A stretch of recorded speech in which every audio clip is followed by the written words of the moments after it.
हरे तस्मै कृष्ण श्री प्रभु गुरवे जी। नमः। हरे नमो कृष्ण प्रभु जी, विष्णुपादाय दंडवत प्रणाम। कृष्णप्रेष्ठाय भूतले श्रीमते भक्तिवेदांत स्वामिनिति नामिने। नमस्ते सरस्वती देवी गौरवाणी प्रचारिणे निर्विशेष शून्यवादी पश्चात्देशकारिणे। वाञ्छाकल्पतरुभ्यश्च कृपा सिन्धुभ्यः च पतितानां पावनेभ्यो वैष्णवेभ्यो नमो नमः। श्री कृष्ण चैतन्य प्रभु नित्यानंद श्री अद्वैत गदाधर श्रीवासदि गौर भक्तवृंद। हरे कृष्णा कृष्णा कृष्णा हरे हरे, हरे राम राम राम हरे हरे। हरे कृष्ण। तो हम लोग श्री विश्वोपनिषद का अध्ययन कर रहे हैं। तो अभी ये विभाग है, इसमें जो महाभागवत का भगवान जो अचिंत्य उनको जो जानते हैं, वो विद्या अविद्या और तथाकथित विद्या के बारे में भी जानते हैं। अभी मंत्र 9 में हमने देखा जो तथाकथित विद्या है, यानी कि जो लोग भौतिक ज्ञान प्राप्त करते हैं, आध्यात्मिक ज्ञान उनको नहीं है, वो बहुत ही घातक है, क्योंकि उनको भगवान के बारे में कुछ मालूम नहीं है। लेकिन सब कुछ उनको मालूम है, इस प्रकार से वो स्वांग करते हैं और वे खुद भी नरक में जा रहे हैं और दूसरों को भी नरक में लेके जाते हैं। और दूसरा जो अविद्या वाला है, उसको बिल्कुल कुछ ज्ञान नहीं है, वो तो 100% नरक में जाने वाला है। तो इस प्रकार से अविद्या और तथाकथित विद्या जो है, वो कुछ काम का नहीं है। तो इसलिए अभी जो विद्या, कि आध्यात्मिक विद्या या सही विद्या जो है, वो क्या है और उसका परिणाम क्या है, वो अभी मंत्र 10 में बता रहे हैं। अन्य देवाहोर विद्यान्य अगाहोर अविद्यया इति शुश्रूम धीरा नाम ये न तद विचक्षरे। आगे कीजिए।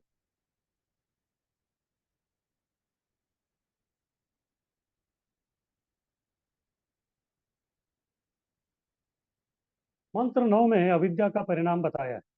जैसे मैं अभी बता रहा था, अविद्या यानी कि व्यक्ति को कुछ मालूम नहीं है। मनुष्य जीवन प्राप्त हुआ है, उसका असली उद्देश्य क्या है, उसको क्या करना है, उसका जो है बिल्कुल ज्ञान उसको नहीं है। और वो केवल अपना पशु तुल्य जीवन जग रहा है। पशु तुल्य जीवन जगने के कारण जो है वो व्यक्ति नरक में चला जाएगा। मेरा वीडियो दिख रहा है क्या? यस। हाँ, दिख रहा है प्रभु जी। हाँ, दिख रहा है प्रभु जी।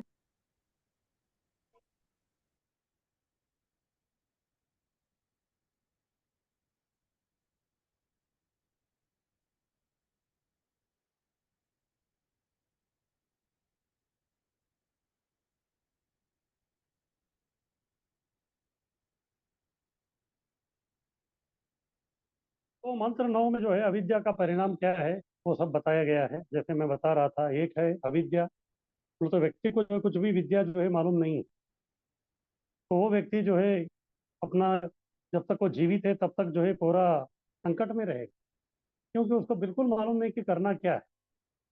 जैसे चैतन्य लीला में भी हम देखते हैं, चैतन्य महाप्रभु के जो भाई थे, वो अद्वैत आचार्य के साथ में हमेशा रहते थे।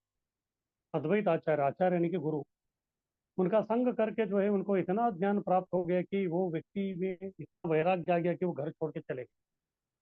तो इसलिए जो है उनकी माता, सच्ची माता जो है बहुत ही चिंतित हो गई। इसलिए वो चाहती थी कि अभी एक ही बेटा बचा है, वो है निमाई, यानी कि चैतन्य महाप्रभु। तो वो तो कम से कम घर पे रहे, इसलिए उन्होंने उसको, उनको पाठशाला जाना जो उनको बंद करा दिया। फिर बाद में एक दिन वो देख रही थी कि बालक नहीं दिख रहा था, इधर उधर ढूंढे। फिर बाद में देखा कि घर के पिछवाड़े में जो है, जहाँ सब कूड़ा करकट डालते हैं, तो उधर जो है जाके निमाई जो है वो बैठ गए। पर सची माता जाके उनको बोलती है कि आप इधर क्यों बैठे, ब्राह्मण के पुत्र हो के आपको जो है शुद्ध जगह में बैठना चाहिए, शुद्ध जगह में आप क्यों बैठ रहे हो? तभी निमाई बोलता है कि मुझे कैसे मालूम पड़ेगा कि कहाँ बैठना है और कहाँ नहीं बैठना है, क्योंकि इसका ज्ञान तो मुझे मिला ही नहीं है। तो इसलिए जो मैं इधर बैठा हूँ। तो तभी जो अन्य पड़ोस पड़ोस में जो स्त्रियाँ है वो आती है। फिर बाद में वो बोलते हैं सच्ची माता को, देखो हमारे जो बच्चे लोग हैं उनको जो हम लोगों को जबरदस्ती करना पड़ता है पाठशाला जाने की, और तुम्हारा पुत्र जो है वो तो जाने की इच्छुक है, फिर आप क्यों इसको ये रोक रहे हैं? अगर उसके जीवन में विद्या नहीं मिलेगा तो फिर वो इसी प्रकार से हरकत करेगा, उसको समझ में नहीं आएगा कि जिंदगी में क्या करना है। बाद में जो है सच्ची माता को समझ में आता है, तो फिर से जो है उनको पाठशाला में दाखिला करा देते हैं। इस प्रकार से अगर व्यक्ति को जो है विद्या नहीं मिला, तो फिर व्यक्ति को जो है क्या करना है क्या नहीं करना है, वो जो है बिल्कुल उसको समझ में नहीं आता। तो इसीलिए जो है विद्या बहुत ही महत्वपूर्ण है। इसीलिए अगर विद्या अविद्या है, या फिर जो काम का नहीं है, उस प्रकार का विद्या यानी कि तथाकथित विद्या दोनों जो है कुछ काम के नहीं है। तो इसलिए विद्या को अनुशीलन करना, विद्या को प्राप्त करना जो है मनुष्य जीवन में बहुत ही आवश्यक है। तो अब मंत्र 10 में सही विद्या का अलग परिणाम जो है वो बता रहे हैं, क्योंकि मंत्र 9 में बताया जो अविद्या वाला है वो नरक में जाएगा, और जो तथाकथित विद्या वाला है, तथाकथित भौतिक विद्या वाला, वो उससे भी अंधकारमय क्षेत्र में चला जाएगा। लेकिन अभी जो विद्या है, विद्या जो है वो प्रकाश के समान है। तो ये व्यक्ति जो है विद्यावान, ये व्यक्ति कभी भी जो है अ, अज्ञान के अंधकारमय क्षेत्र में जो है वह नहीं आएगा। इसके बारे में अभी ये श्लोक में बता रहे हैं। तो सही ज्ञान जो है अपने आध्यात्मिक स्वरूप जानने की विधान पालन करना, और इसे आत्म साक्षात्कारी धीर से लेना पड़ता है। अभी ये जो सही ज्ञान है, सही ज्ञान ये है कि मैं भगवान के सेवक हूँ, जीवेर स्वरूपे कृष्णेर नित्यदास, और दूसरा मैं शरीर नहीं हूँ, मैं आत्मा हूँ। ये सही ज्ञान है। लेकिन ये अगर आध्यात्मिक ज्ञान किसी को चाहिए तो फिर वो कहाँ जाएगा? कोई स्कूल, कॉलेज, यूनिवर्सिटी में इसको नहीं पढ़ाया जाता। तो इसीलिए इधर बता रहे हैं कि ये जो ज्ञान है, सही ज्ञान, ये केवल आत्म साक्षात्कारी धीर व्यक्ति को ही मालूम है। उसी व्यक्ति से आपको जो है ये ज्ञान मिलेगा, अन्यथा और कोई व्यक्ति ये जो ऊंचा ज्ञान है ये आपको नहीं दे सकता। तो धीर व्यक्ति कौन है? इसके बारे में कृष्ण भगवद गीता में बोलते हैं, धीरज तत्र न मुह्यते देहिनोस्मिन् यथा देहे कौमारम यवनम जरा तथा देहांतर प्राप्तिर धीरज तत्र न मुह्यते। तो धीर कौन है? धीर यानी कि धैर्य रखने वाला, कभी विचलित न होने वाला व्यक्ति। देहीन अस्मिन यथा देहे, देही देह यानी कि शरीर, देही यानी कि देह में रहने वाला, यानी कि आत्मा, जीवात्मा। देही नोस्मिन यथा देहे, इस देह में जो है जिस प्रकार से ये देही आत्मा रहता है, तभी जो है केवल शरीर का जो है परिवर्तन होता है। कौमारम यौवनम जरा, कौमारम यानी कि कुमार अवस्था, यौवनम यानी कि तरुणावस्था, जरा यानी कि वृद्धावस्था। देही यानी कि जीवात्मा उसी देह में है, लेकिन उसको कोई परिवर्तन नहीं हो रहा है, लेकिन देह जिसमें वो रह रहा है काल के प्रमाण से जो है वो बदलता जा रहा है। बच्चा था, फिर बाद में बड़ा हो गया, किशोर अवस्था में आ गया, कुमार बन गया, उसके बाद जो है युवा अवस्था में आ गया, फिर उसके बाद वृद्ध हो गया, अंत में मृत्यु हो गई। इस प्रकार से जो है ये देह में जो है देह में जो है परिवर्तन होता रहता है। लेकिन ये जो धीर व्यक्ति है, ये शरीर के जो अलग अलग प्रकार के जो परिवर्तन है, इससे वो विचलित नहीं होता, क्योंकि उसके पास सही ज्ञान है। सही ज्ञान है, उसको मालूम है कि मैं शरीर नहीं हूँ, आत्मा हूँ। परिवर्तन तो केवल शरीर का हो रहा है और आत्मा का नहीं हो रहा है। आत्मा तो सच्चिदानंद था, सच्चिदानंद है, और सच्चिदानंद रहेगा, इसमें कोई बदलाव नहीं हो सकता। इसलिए शरीर का ये जो बदलाव है, इससे जो है ये व्यक्ति मोहित नहीं होता, विचलित नहीं होता। इसी प्रकार से अगर किसी को ये ज्ञान प्राप्त करना है, हाँ, किस प्रकार से जो है इस देह में, देही यानी कि जो आत्मा है, आत्मा का जो है कोई परिवर्तन नहीं होता, ये केवल धीर व्यक्ति हमको समझा सकता है। इसलिए आत्म साक्षात्कारी धीर व्यक्ति जो है, उसके पास जब तक जो है कोई पूछने के लिए नहीं जाता, तब तक जो है उसको वो ज्ञान नहीं मिलेगा। जैसे प्रभुपाद जी जो है पाश्चात्य देश में गए, फिर बाद में उधर प्रचार प्रसार आरंभ किया। इसके पहले जो कई सारे लोग थे, कई सारे तथाकथित गुरु भी थे, कपटी गुरु थे, सब लोग, लेकिन कोई भी जो है इस ज्ञान को किसी को नहीं बताया। आप शरीर नहीं है, आप आत्मा है। हाँ, फिर बाद में जो है हमारा मुख्य कर्तव्य है भगवान का सेवा करना, ये सब कोई नहीं बताया। और इस प्रकार से कुछ लोग जो है प्रभुपाद जी के संपर्क में आके, क्योंकि प्रभुपाद जी आत्म साक्षात्कारी धीर व्यक्ति थे, फिर उनके संपर्क में आने के कारण ये जो बहुत ही सही ज्ञान जो है सबको मिलना आरंभ हो गया। फिर वो लोग भी जो आत्म साक्षात्कार पथ पे आगे बढ़ते हुए जो वो भी आत्म साक्षात्कारी बन गए। इस साक्षात्कार में अगर कोई बाधा आता है तो फिर वही अविद्या है। तो विद्या क्या है? विद्या यही है कि अपने को जो अपना आध्यात्मिक स्वरूप को, यानी कि जीवन स्वरूप से कृष्ण रहने के साथ को जानना, ये विद्या है।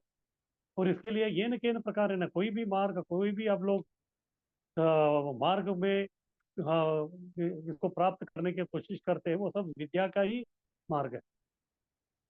और ये जो आत्म साक्षात्कार करने में जो भी बाधाएं आती है, या वो जो भी दोष आ जाते हैं, तो फिर वो सब अविद्या।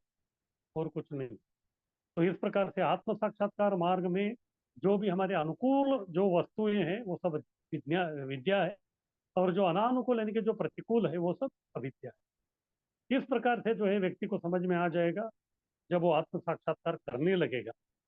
जब तक व्यक्ति आत्म साक्षात्कार मार्ग पे जाता ही नहीं है तब तक जो है विद्या क्या है अविद्या क्या है उसको समझ में नहीं आता, क्योंकि तब तक वो व्यक्ति केवल स्वार्थी रहता है, अपने आप को आत्मा नहीं शरीर समझता है और केवल देहात्म बुद्धि में नाना प्रकार के काम करता है। फिर बाद में उसी से जो है सुख के खोज में रहता है, लेकिन उसको कभी सुख प्राप्त नहीं होता। आगे कीजिए।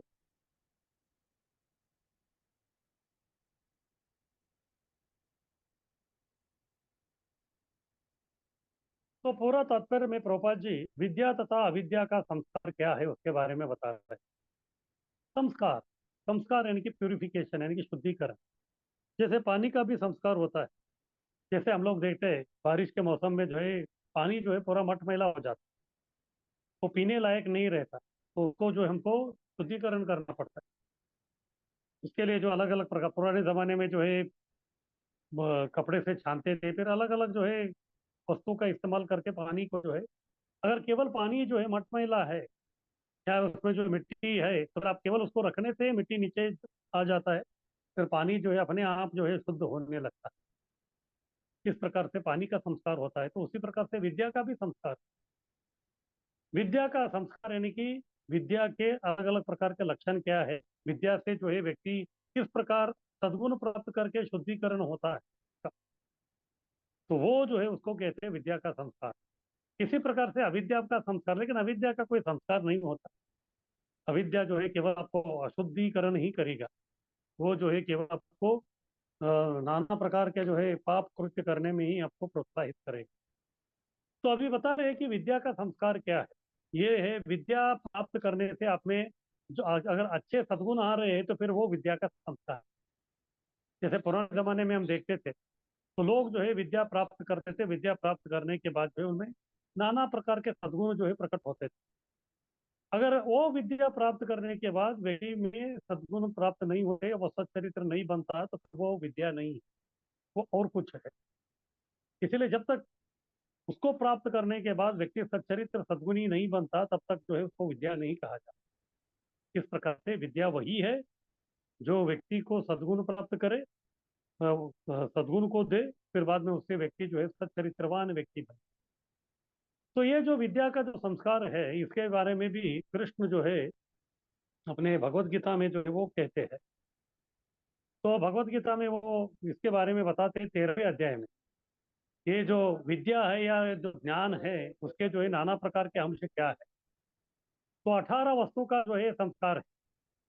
भगवत गीता 13वें अध्याय में जो है श्लोक क्रमांक 8 से 12, 8, 9, 10, 11, 12, ये जो 5 श्लोक है इसमें विद्या के जो है 18 लक्षण या 18 जो संस्कार है उसका उसके बारे में बताया है।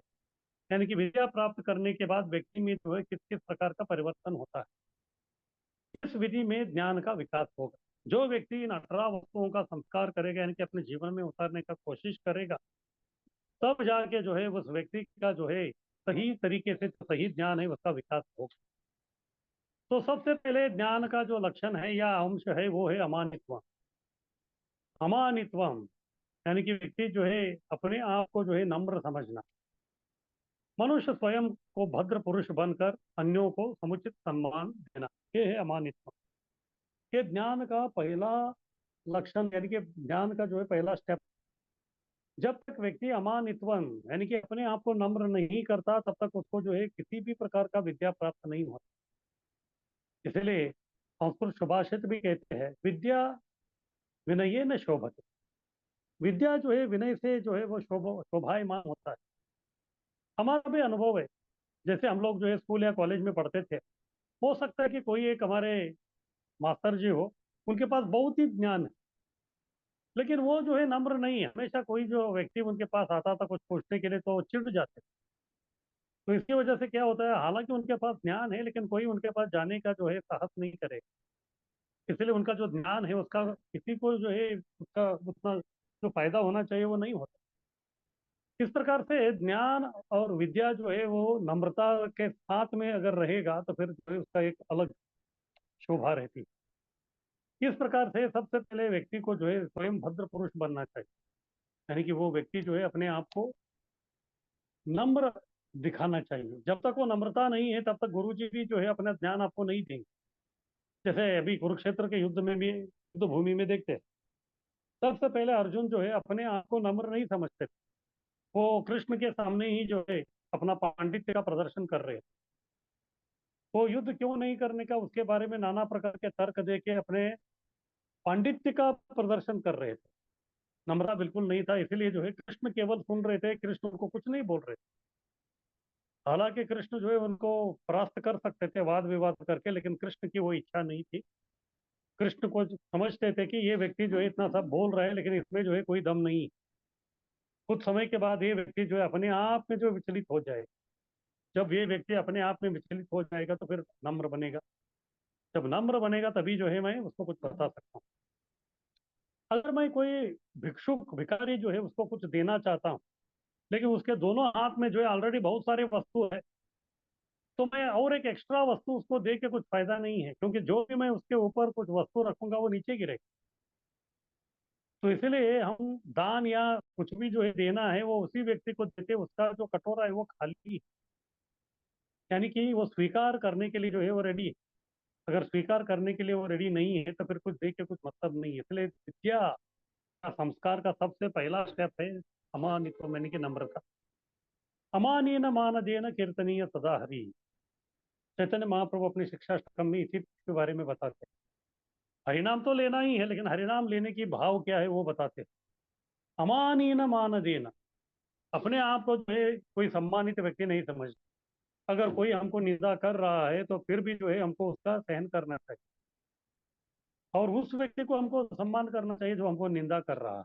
ये बहुत ऊंचा चीज है, लेकिन जब तक इस प्रकार का लक्षण हमारे में नहीं आता तब तक ये आध्यात्मिक सही ज्ञान जो है या विद्या जो है वो हमारे जीवन में प्रवेश नहीं कर सकती। इसलिए सबसे पहला स्टेप, ज्ञान अगर प्राप्त करना है आपको, अमानित्वम, यानी कि गुरु के सामने नतमस्तक होना है।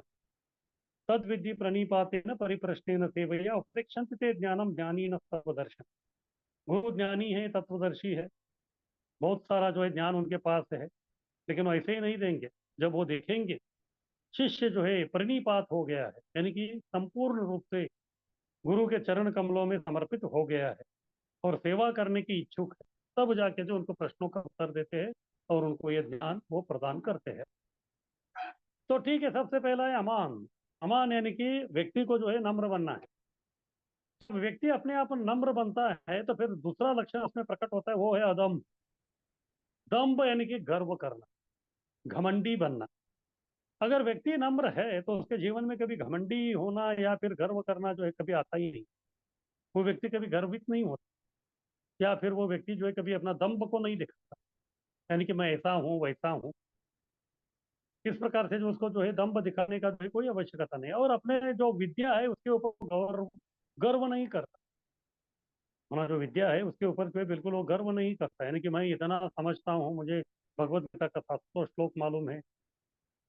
जैसे एक बार जो है प्रभुपाद जी के एक शिष्य उनके पास आए, फिर बाद में वो बोलने लगे प्रभुपाद जी को, प्रभुपाद जी मैं जो हूँ भगवत गीता का जो पूरा 700 जो श्लोक हो उसको मैं कंठस्थ कर लिया।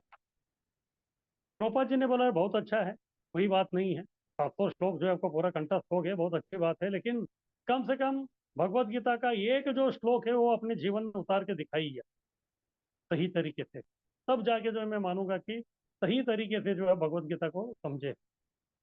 बोले तो केवल जो है तोता जैसा रखना उसका कुछ मतलब नहीं, उसको अपने जीवन में आत्मसात करना चाहिए। पीपीटी दिखाइए।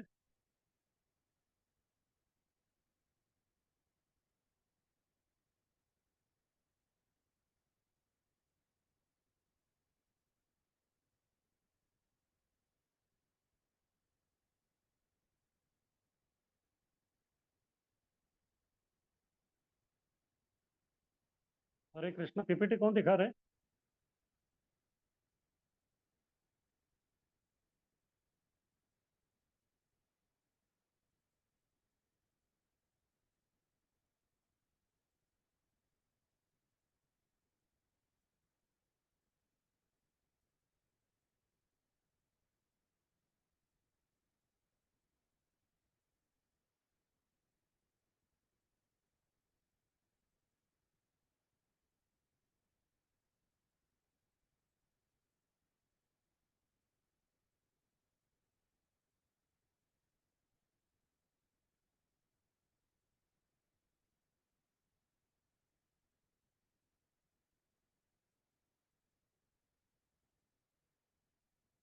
अभी आगे चले गए आप।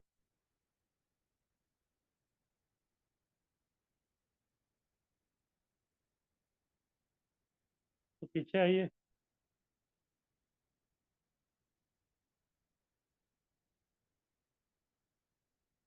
250 आदमी के लिए अभी 1000 आदमी के लिए परमिशन है। 300 आदमी है बोलते,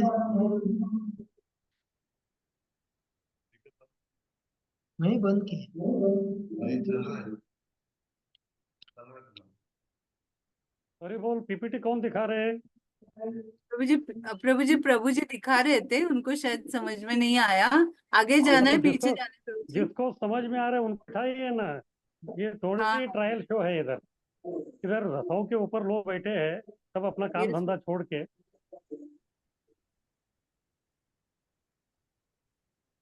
प्रभु जी, ये स्लाइड है क्या?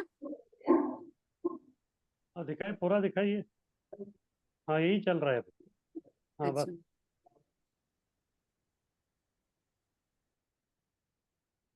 तो मैं बता रहा था अदम्भ, यानी कि व्यक्ति जो अगर नम्र है तो फिर गर्व करने के लिए उसके जीवन में कुछ नहीं रहे।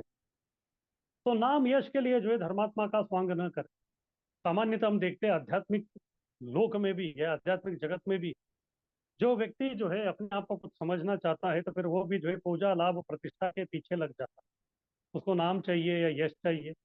उसके लिए कभी कभी जो है वो धर्मात्मा नहीं है, लेकिन अपने आप को जो है धर्मात्मा है इस प्रकार का स्वांग करता है। तो धर्मात्मा नहीं, उसको धर्मध्वजी कहते हैं।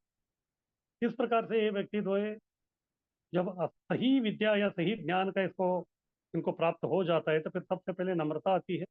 फिर नम्रता आ गई तो फिर वो व्यक्ति जो है कोई भी अपना जो उपलब्धि है, कोई भी चीज वो अपने जीवन में प्राप्त करता है उसके बारे में गर्व नहीं करता, घमंड भी नहीं करता। ये जो है दूसरा लक्षण है विद्या का। जब व्यक्ति जो है अपने आप को कुछ नहीं समझता, पूरा नम्र है, गर्व भी कभी नहीं करता, तो फिर वो व्यक्ति दूसरे के ऊपर हिंसा क्यों करे?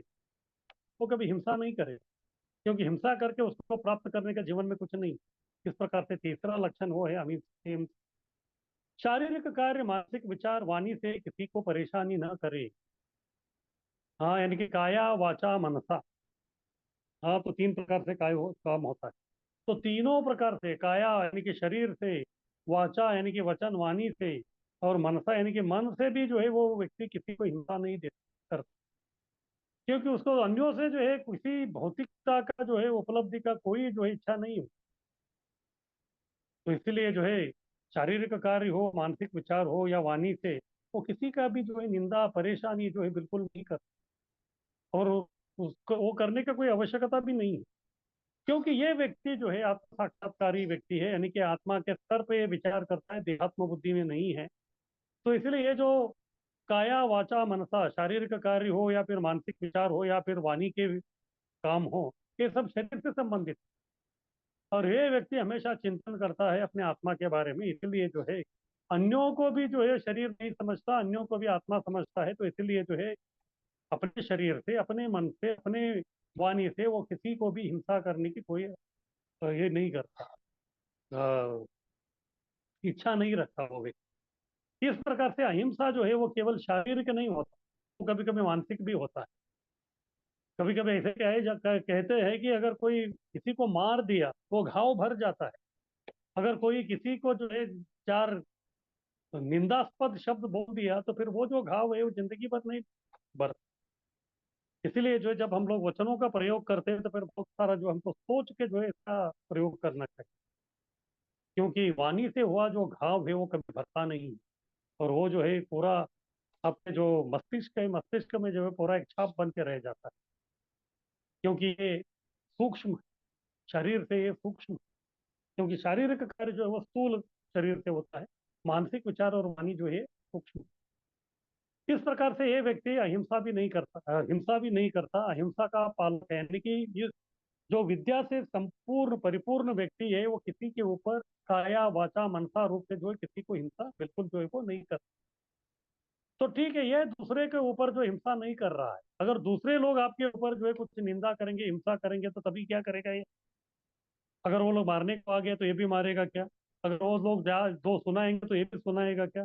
नहीं। वो क्या करेगा? शांति। शांति यानी कि सहनशील है। अन्यों ने उकसाने पर भी वो धैर्य बनी रखता है, ये है शांति। हाँ, कभी कभी जो है लोग, जब हम भी कभी जाते हैं तो फिर लोग जो है हमारा खिल्ली उड़ाते हैं, हरे कृष्णा वाला है, ये ऐसा है वैसा है, ये है वो है, उकसाने का कोशिश करते हैं। उससे उनका जीवन में कुछ परिवर्तन नहीं आने वाला, लेकिन केवल जो है एक दृष्टि से वो हमारी परीक्षा लेते हैं। तो तभी भी जो हमको शांत रहना चाहिए। तो इसलिए जब कंस जो है देवकी की हत्या करने के लिए अपना तलवार निकाला था, तो तभी जो है वसुदेव बहुत ही इस शांति का प्रदर्शन किया उन्होंने। वो जो है बहुत ही सहनशील थे। जब व्यक्ति सहनशील रहता है तो तभी जो है वो अच्छी तरह से सोच सकता है। अगर टेंशन में आ गया वो, सहनशीलता को खो दिया, तो फिर उसका मस्तिष्क जो है या विचार जो है वो काम नहीं करता। इसीलिए व्यक्ति को जो है सहनशील रहना बहुत आवश्यक है। अभी कंस जो है वो बहुत ही विचलित हो गया, क्योंकि वो डर गया था, क्योंकि आकाशवाणी हुई थी कि अभी देवकी का जो अष्टम गर्भ है उनको मारने वाले। हालांकि मरने वाला जो है वसुदेव का ही पुत्र था, अष्टम गर्भ, लेकिन फिर भी जो है वसुदेव भक्त होने के कारण वो जो है अपने आप को शांत रखे और कंस को भी शांत करने का कोशिश किया। तभी वसुदेव ने सहनशील थे, इसलिए उन्होंने सोचा अभी जो तुरंत जो आपदा आई है इसको सबसे पहले जो हमको निपटाना पड़ेगा। बाकी मेरा आठवां पुत्र होगा, उसको जो है बाद में देखेंगे। इसीलिए उन्होंने जो है कंस को पटा लिया, उनको बोल दिया कि आपको जो समस्या है वो देवकी से, मेरे से नहीं है, हमारे पुत्र से है। इसीलिए मैं क्या करता हूँ कि मेरे जितने भी जो पुत्र जन्म होते हैं मैं आपको दे देता हूँ। इनकी शांति यानी कि सहनशीलता की वजह से जो है उस दिन देवकी बच गई। इस प्रकार से जो व्यक्ति विद्यावान रहता है तो वो व्यक्ति जो एक शांति यानी कि हमेशा सहनशील रहता है, क्योंकि उसके पास बुद्धि है।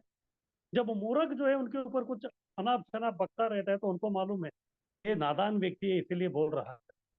इसीलिए कभी कभी अन्य अन्य लोग जो उनको उकसाते हैं तो भी जो धैर्य धैर्य कभी नहीं, क्योंकि अभी धैर्य खो के उसके साथ झगड़ा करने में कुछ मतलब है क्या? नहीं। क्योंकि वो जो बोल रहा है उसमें कोई सत्य नहीं है। हाँ, कभी कभी होता है इस कलयुग में जो है, कलयुग हमेशा जो है कला और दंभ का ही युग है। और किसी के साथ झगड़ा करने के लिए कोई अच्छा कारण का भी कोई आवश्यकता नहीं। जैसे हम लोग देखते हैं बॉम्बे का लोकल ट्रेन में जो है, केवल एक का पैर दूसरे को केवल टच हो गया तो फिर वो व्यक्ति भड़क जाता है। फिर बाद में दोनों के बीच में झगड़ा चालू हो जाता है। फिर उसके बाद दोनों का स्टेशन आता है तो दोनों नीचे उतरते हैं, ट्रेन तो चला जाता है, लेकिन फिर भी ये लोग जो उधर स्टेशन पे झगड़ा करते ही रहते हैं। इस प्रकार से जो है लोगों का सहनशीलता जो है बिल्कुल इधर है ही नहीं। आगे कीजिए।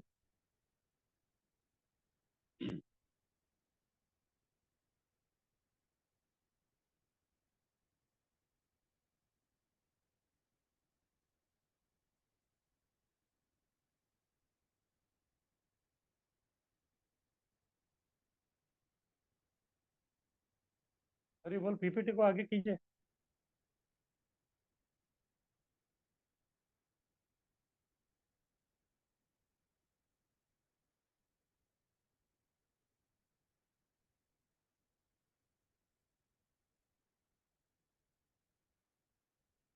क्योंकि ये व्यक्ति बहुत ही सहनशील है, इसीलिए उसका जीवन जो है बहुत सरल रहता है। आर्जवम, दूसरे के व्यवहार में छल करने से बचता है ये व्यक्ति। सहनशील है, किसी के साथ जो है कोई द्वेष नहीं है, सबके साथ जो है बहुत ही अच्छा व्यवहार से वो व्यक्ति रहता है। तो इसलिए दूसरों को जो है उसको छल करने का यानी कि उसको दगा देने का इस प्रकार का जो विचार उसमें आता ही नहीं। इसीलिए जो है वो व्यक्ति अपना जीवन को जो बहुत सरल रखता है। इसी को जो है प्रभुपाद जी हमेशा अपने भक्तों से चाहते थे, सिंपल लिविंग हाई थिंकिंग, यानी कि अपना जीवन सरल बनाइए और अपना जो विचार है उसको ऊंचा रखिए। यानी कि हमेशा हमको जो है आत्मा के बारे में सोचना है, आत्म साक्षात्कार के बारे में, भक्ति के बारे में हमको सोचना है। और दूसरों के व्यवहार में जो हमको छल करने की कोई आवश्यकता नहीं। अगर उसको छल करेंगे तो फिर क्या हो जाएगा, बाद में वो हमको छल करेगा, बाद में और हम लोग छल करेंगे। इस प्रकार जो है ये जो नहीं चाहिए वो प्रसंग में जो हम लोग फंस जाते हैं। तो इसीलिए ये व्यक्ति जो है ज्ञान इतना है, विद्या इतना है, तो इसलिए उसमें और एक सद्गुण आ जाता है कि आर्जव यानी कि बहुत ही सिंपल सरल रहता है। जैसे भगवत गीता के 18वें अध्याय में ब्राह्मण क्षत्रिय वैश्य शूद्र इनके भी अलग अलग लक्षण बताते हैं। उसमें ब्राह्मण का एक लक्षण है आर्जवम, शांति, आर्जवम, ये सब जो है ब्राह्मण के लक्षण, क्योंकि वो व्यक्ति सत्वगुणी है और ब्राह्मण के पास बहुत सारा विद्या है। उस विद्या के कारण वो व्यक्ति जो अपना जीवन को जो बहुत सरल रखता है। हाँ, जो मिल रहा है भगवान की कृपा से उसी में से जो है वह संतुष्ट रहने का जो है वो व्यक्ति कोशिश करता है। जब हमारा जीवन सरल होता है तभी जो हमारे पास बहुत समय मिलता है। जैसे मैं बता रहा था, 100 साल पहले जो है लोगों जो है दूसरे जगह जाते नहीं थे नौकरी करने के लिए वगैरह। सामान्यतः लोग जो है नौकरी करते ही नहीं थे, खेती करते थे या फिर अपना जो भी परंपरा से उनका जो भी धंधा आया है उसी उसी को चलाते रहते। इसीलिए जो है उनके पास काफी कुछ समय रहता था और जीवन भी बहुत सरल था। क्योंकि जो व्यक्ति अगर मान लीजिए गांव में जो है वो मटका बनाने वाला है, वो मटका बनाते ही रहे। दूसरा कोई व्यक्ति जो और मटका बनाने के लिए उधर कंपटीशन में नहीं आता था। सबका अपना अपना काम था, सब लोग अपना अपना काम करते थे, सरल जीवन बिताते थे, सब कुछ ठीक। इस प्रकार से जब व्यक्ति सरल जीवन बिताता है तो फिर उसके जीवन में जो है काफी समय मिलता है। जब उसके पास समय मिलता है तभी जो है वह अध्यात्म के बारे में सोचता है। जब वो व्यक्ति अध्यात्म के बारे में सोचता है तो फिर तभी उसको समझ में आता है कि मुझे जो है जीवन में इसमें जो है आगे बढ़ना है, आध्यात्मिक मार्गदर्शन चाहिए, तो मुझे कोई आचार्य का आवश्यकता है। तब जाके तो आचार्य उपासनम, आचार्य का उपासना करना, उनका सेवा करना वो आरंभ करता है। आध्यात्मिक साक्षात्कार की ओर ले जाने वाले गुरु की खोज करना। क्योंकि समय बहुत है उसके पास, जीवन सरल है, किसी से द्वेष नहीं करता, सारे जो इस प्रकार के सद्गुण उसके पास में, इसलिए वो आध्यात्मिकता में रुचि रखता है। फिर बाद में आध्यात्मिकता में उसको अग्रसर करने के लिए यानी कि मार्गदर्शन करने के लिए अगर कोई व्यक्ति है तो उसका वो खोज करना आरंभ करता है आध्यात्मिक साक्षात्कार की ओर। जो दो धीर पुरुष जो ऑलरेडी आत्म साक्षात्कार स्तर पे है, उस प्रकार का व्यक्ति का वो खोज करता है, फिर बाद में उनका शरण ग्रहण करने के लिए तैयार होता है। ऐसे गुरु को शरण जाकर सेवा करे और आवश्यक प्रश्न करे। तो जो मैं बता रहा था, तद विधि प्रणिपाते न परिप्रश्न से भैया उपदेक्षन्ति ते ज्ञानम ज्ञानिन तत्वदर्शिन। तद विधि प्रणिपाते न, तद यानी कि वो, विधि यानी कि जानना। किसको जानना? वो यानी कि भगवान, या भक्ति जो है उसके बारे में जानना। तो वो जानने के लिए क्या करना पड़ेगा? आचार्य के पास जाना पड़ेगा, जो धीर पुरुष है, क्योंकि उनके पास ही ये गुरु की ली है, मास्टर की उनके पास है। फिर उनके सामने जाके जो है नतमस्तक होना, प्रणिपात। बाद में परिप्रश्न न सेवन, सेवा करते करते हमको जो है प्रश्न पूछना। हमारी सेवा से वो इतने संतुष्ट हो जाते हैं कि वो हमारा प्रश्नों का उत्तर देना आरंभ करते। उपदेक्षन्ति ते ते ज्ञानम, तब जाके जो उनको उपदेश करते हैं कि उनसे कौन से ज्ञान? वो ज्ञान यानी कि आध्यात्मिक ज्ञान। आध्यात्मिक ज्ञान के बारे में वो हमको उपदेश करना आरंभ करते हैं, क्योंकि वो बहुत ही विद्यावान व्यक्ति। उपदेक्षन्ति ते ते ज्ञानम ज्ञानी न तत्वदर्शी, वो ज्ञानी भी है और तत्वदर्शी। तत्वदर्शी कौन है? प्रभुपाद जी बताते हैं कि तत्वदर्शी वो व्यक्ति है, वो परम सत्य का तीनों स्वरूप को जानते हैं, ब्रह्मन, परमात्मा और भगवान। तीनों तत्व को जो जानता है उसको कहते हैं तत्वदर्शी। इस प्रकार से ये व्यक्ति जो है, जिसको आध्यात्मिक ज्ञान का प्राप्त करने की इच्छा है, तो वो व्यक्ति आचार्य उपासना, उप आसना, उपासना यानी कि उप आसना, उप यानी कि नजदीक, आसन यानी कि आसन में बैठना, किसका? आचार्य के नजदीक नीचे आसन में बैठ के उनसे सुनना। यानी कि आध्यात्मिक ज्ञान जो है आपको ऐसे ये अपने आप में जो है वो प्रकाशित नहीं होगा, इसके लिए जो है आपका एक गुरु का जो है नितांत आवश्यकता है। इसलिए जो है आध्यात्मिक साक्षात्कार की ओर ले जाने वाले गुरु की खोज करना, और ऐसे गुरु को खोजने के बाद उनको शरण जाकर उनका सेवा करके आवश्यक प्रश्न पूछ के हमारा आध्यात्मिक जो गतिविधियां हैं उसको बढ़ाना। तो ठीक है, अभी आचार्य उपासन कर रहे हैं आप, यानी कि आचार्य के नजदीक आप बैठे हैं। जब आचार्य के नजदीक आप बैठते हैं तो फिर आप में क्या प्रभाव आता है? आप शुद्ध होते जाते हैं, शौचम, अंदर से बाहर से दोनों तरफ से आप शुद्ध होना आरंभ हो जाता है। आत्म साक्षात्कार तक पहुंचने शास्त्रोक्त विधि का पालन करना आरंभ कर देते हैं। जब गुरु के पास जाते हैं तो फिर गुरु को आपको वचन देना पड़ेगा। जैसे हम लोग इस्कॉन में जो है दीक्षा के समय में वचन देते हैं, क्या मैं हर दिन जो है कम से कम हरे कृष्ण महामंत्र का 16 माला जप करूंगा, फिर बाद में 4 नियम का पालन करूंगा। तो इससे व्यक्ति का क्या हो जाता है? अस्तित्व जो है शुद्ध होना आरंभ हो जाता है। शौचम, क्यों? आचार्यों के नजदीक आ गया है, आचार्य धीर व्यक्ति, उनके नजदीक आने के कारण जो है वो शास्त्रोक्त विधि पालन करने लगता है। और जैसे जैसे व्यक्ति शास्त्रोक्त विधि पालन करता है, जैसे ये 4 नियम का पालन, ये तो हमारे शुद्धिकरण का ही अंग है। नशा पान नहीं, मांसाहार नहीं, झूठ नहीं बोलना, फिर बाद में जो है अवैध स्त्री संग नहीं करना, हाँ, ये सब जो है बहुत ही दुराचार, जो दुष्कृत्य है। इसको बंद करके जो है हम लोग बंद करते हैं, तो तभी जो है हमारा शुद्धिकरण चालू हो जाता है, शौचम। तब जो हम लोग शुद्ध हो जाते हैं। जब व्यक्ति शुद्ध रहता है तभी उसका स्थैर्य बढ़ता है, प्रामाणिक शास्त्र के सिद्धांत में दृढ़ रहेगा। अगर व्यक्ति अशुद्ध है, जो जितना वो अशुद्ध रहेगा उसका मन भी कलुषित रहेगा। शास्त्र कितना भी पढ़ेगा तो फिर उसमें जो उसका मन नहीं लगता। हाँ, तो कभी कभी जो है जब शास्त्र पढ़ता है तो तभी मन लगता है, शास्त्र छोड़ दिया तो मन भाग जाता है। तो इसीलिए अच्छी तरह से अगर जितना वो शुद्धिकरण होते जाता है, शौचम, अंदर से बाहर से जो है वो व्यक्ति शुद्ध होते जाता है, उतना जो उसका स्थैर्य बढ़ता है। और जैसे स्थैर्य बढ़ता है तो फिर वो ज्यादा से ज्यादा जो है गुरु शास्त्र में अपना श्रद्धा को बढ़ाते जाता है। प्रामाणिक शास्त्र के सिद्धांत में वो दृढ़ता उसका बढ़ते जाता है। दृढ़ते दृढ़ता से और जो है और अधिक दृढ़ता बन जाता है, तो फिर बाद में वो धीरे धीरे धीरे धीरे ऐसा एक स्तर पे आ जाता है कि फिर बाद में जो है कोई उसको विचलित नहीं कर सकता, वो भी धीर पुरुष बन जाता है। तो ठीक है, अभी स्थैर्य है, उसके पास शास्त्रों का जो है अध्ययन सब कुछ कर रहा है, तो इससे और क्या प्रभाव होता है? आत्म विनिग्रह, आत्म साक्षात्कार में जो भी बाधक आदत है उसको छोड़ना आरंभ कर देता है वो, क्योंकि उसको स्थैर्य मिल जाता है जब शास्त्र पढ़ता है। जब शास्त्र से जो है या गुरु के वचनों को सुन के जो है जब उसमें एक प्रकार का स्थैर्य का निर्माण हो जाता है, फिर उसमें इतना हौसला आ जाता है कि वो आत्म साक्षात्कार में जो बाधक, जो भी उसके पुराने जो आदत है उसको सब जो है छोड़ना आरंभ कर देते।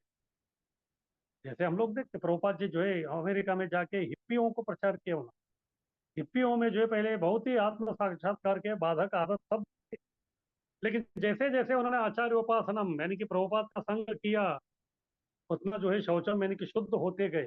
फिर बाद में उनका भी स्थैर्य जो है बढ़ता गया, स्थैर्य जो है उनका बढ़ता गया।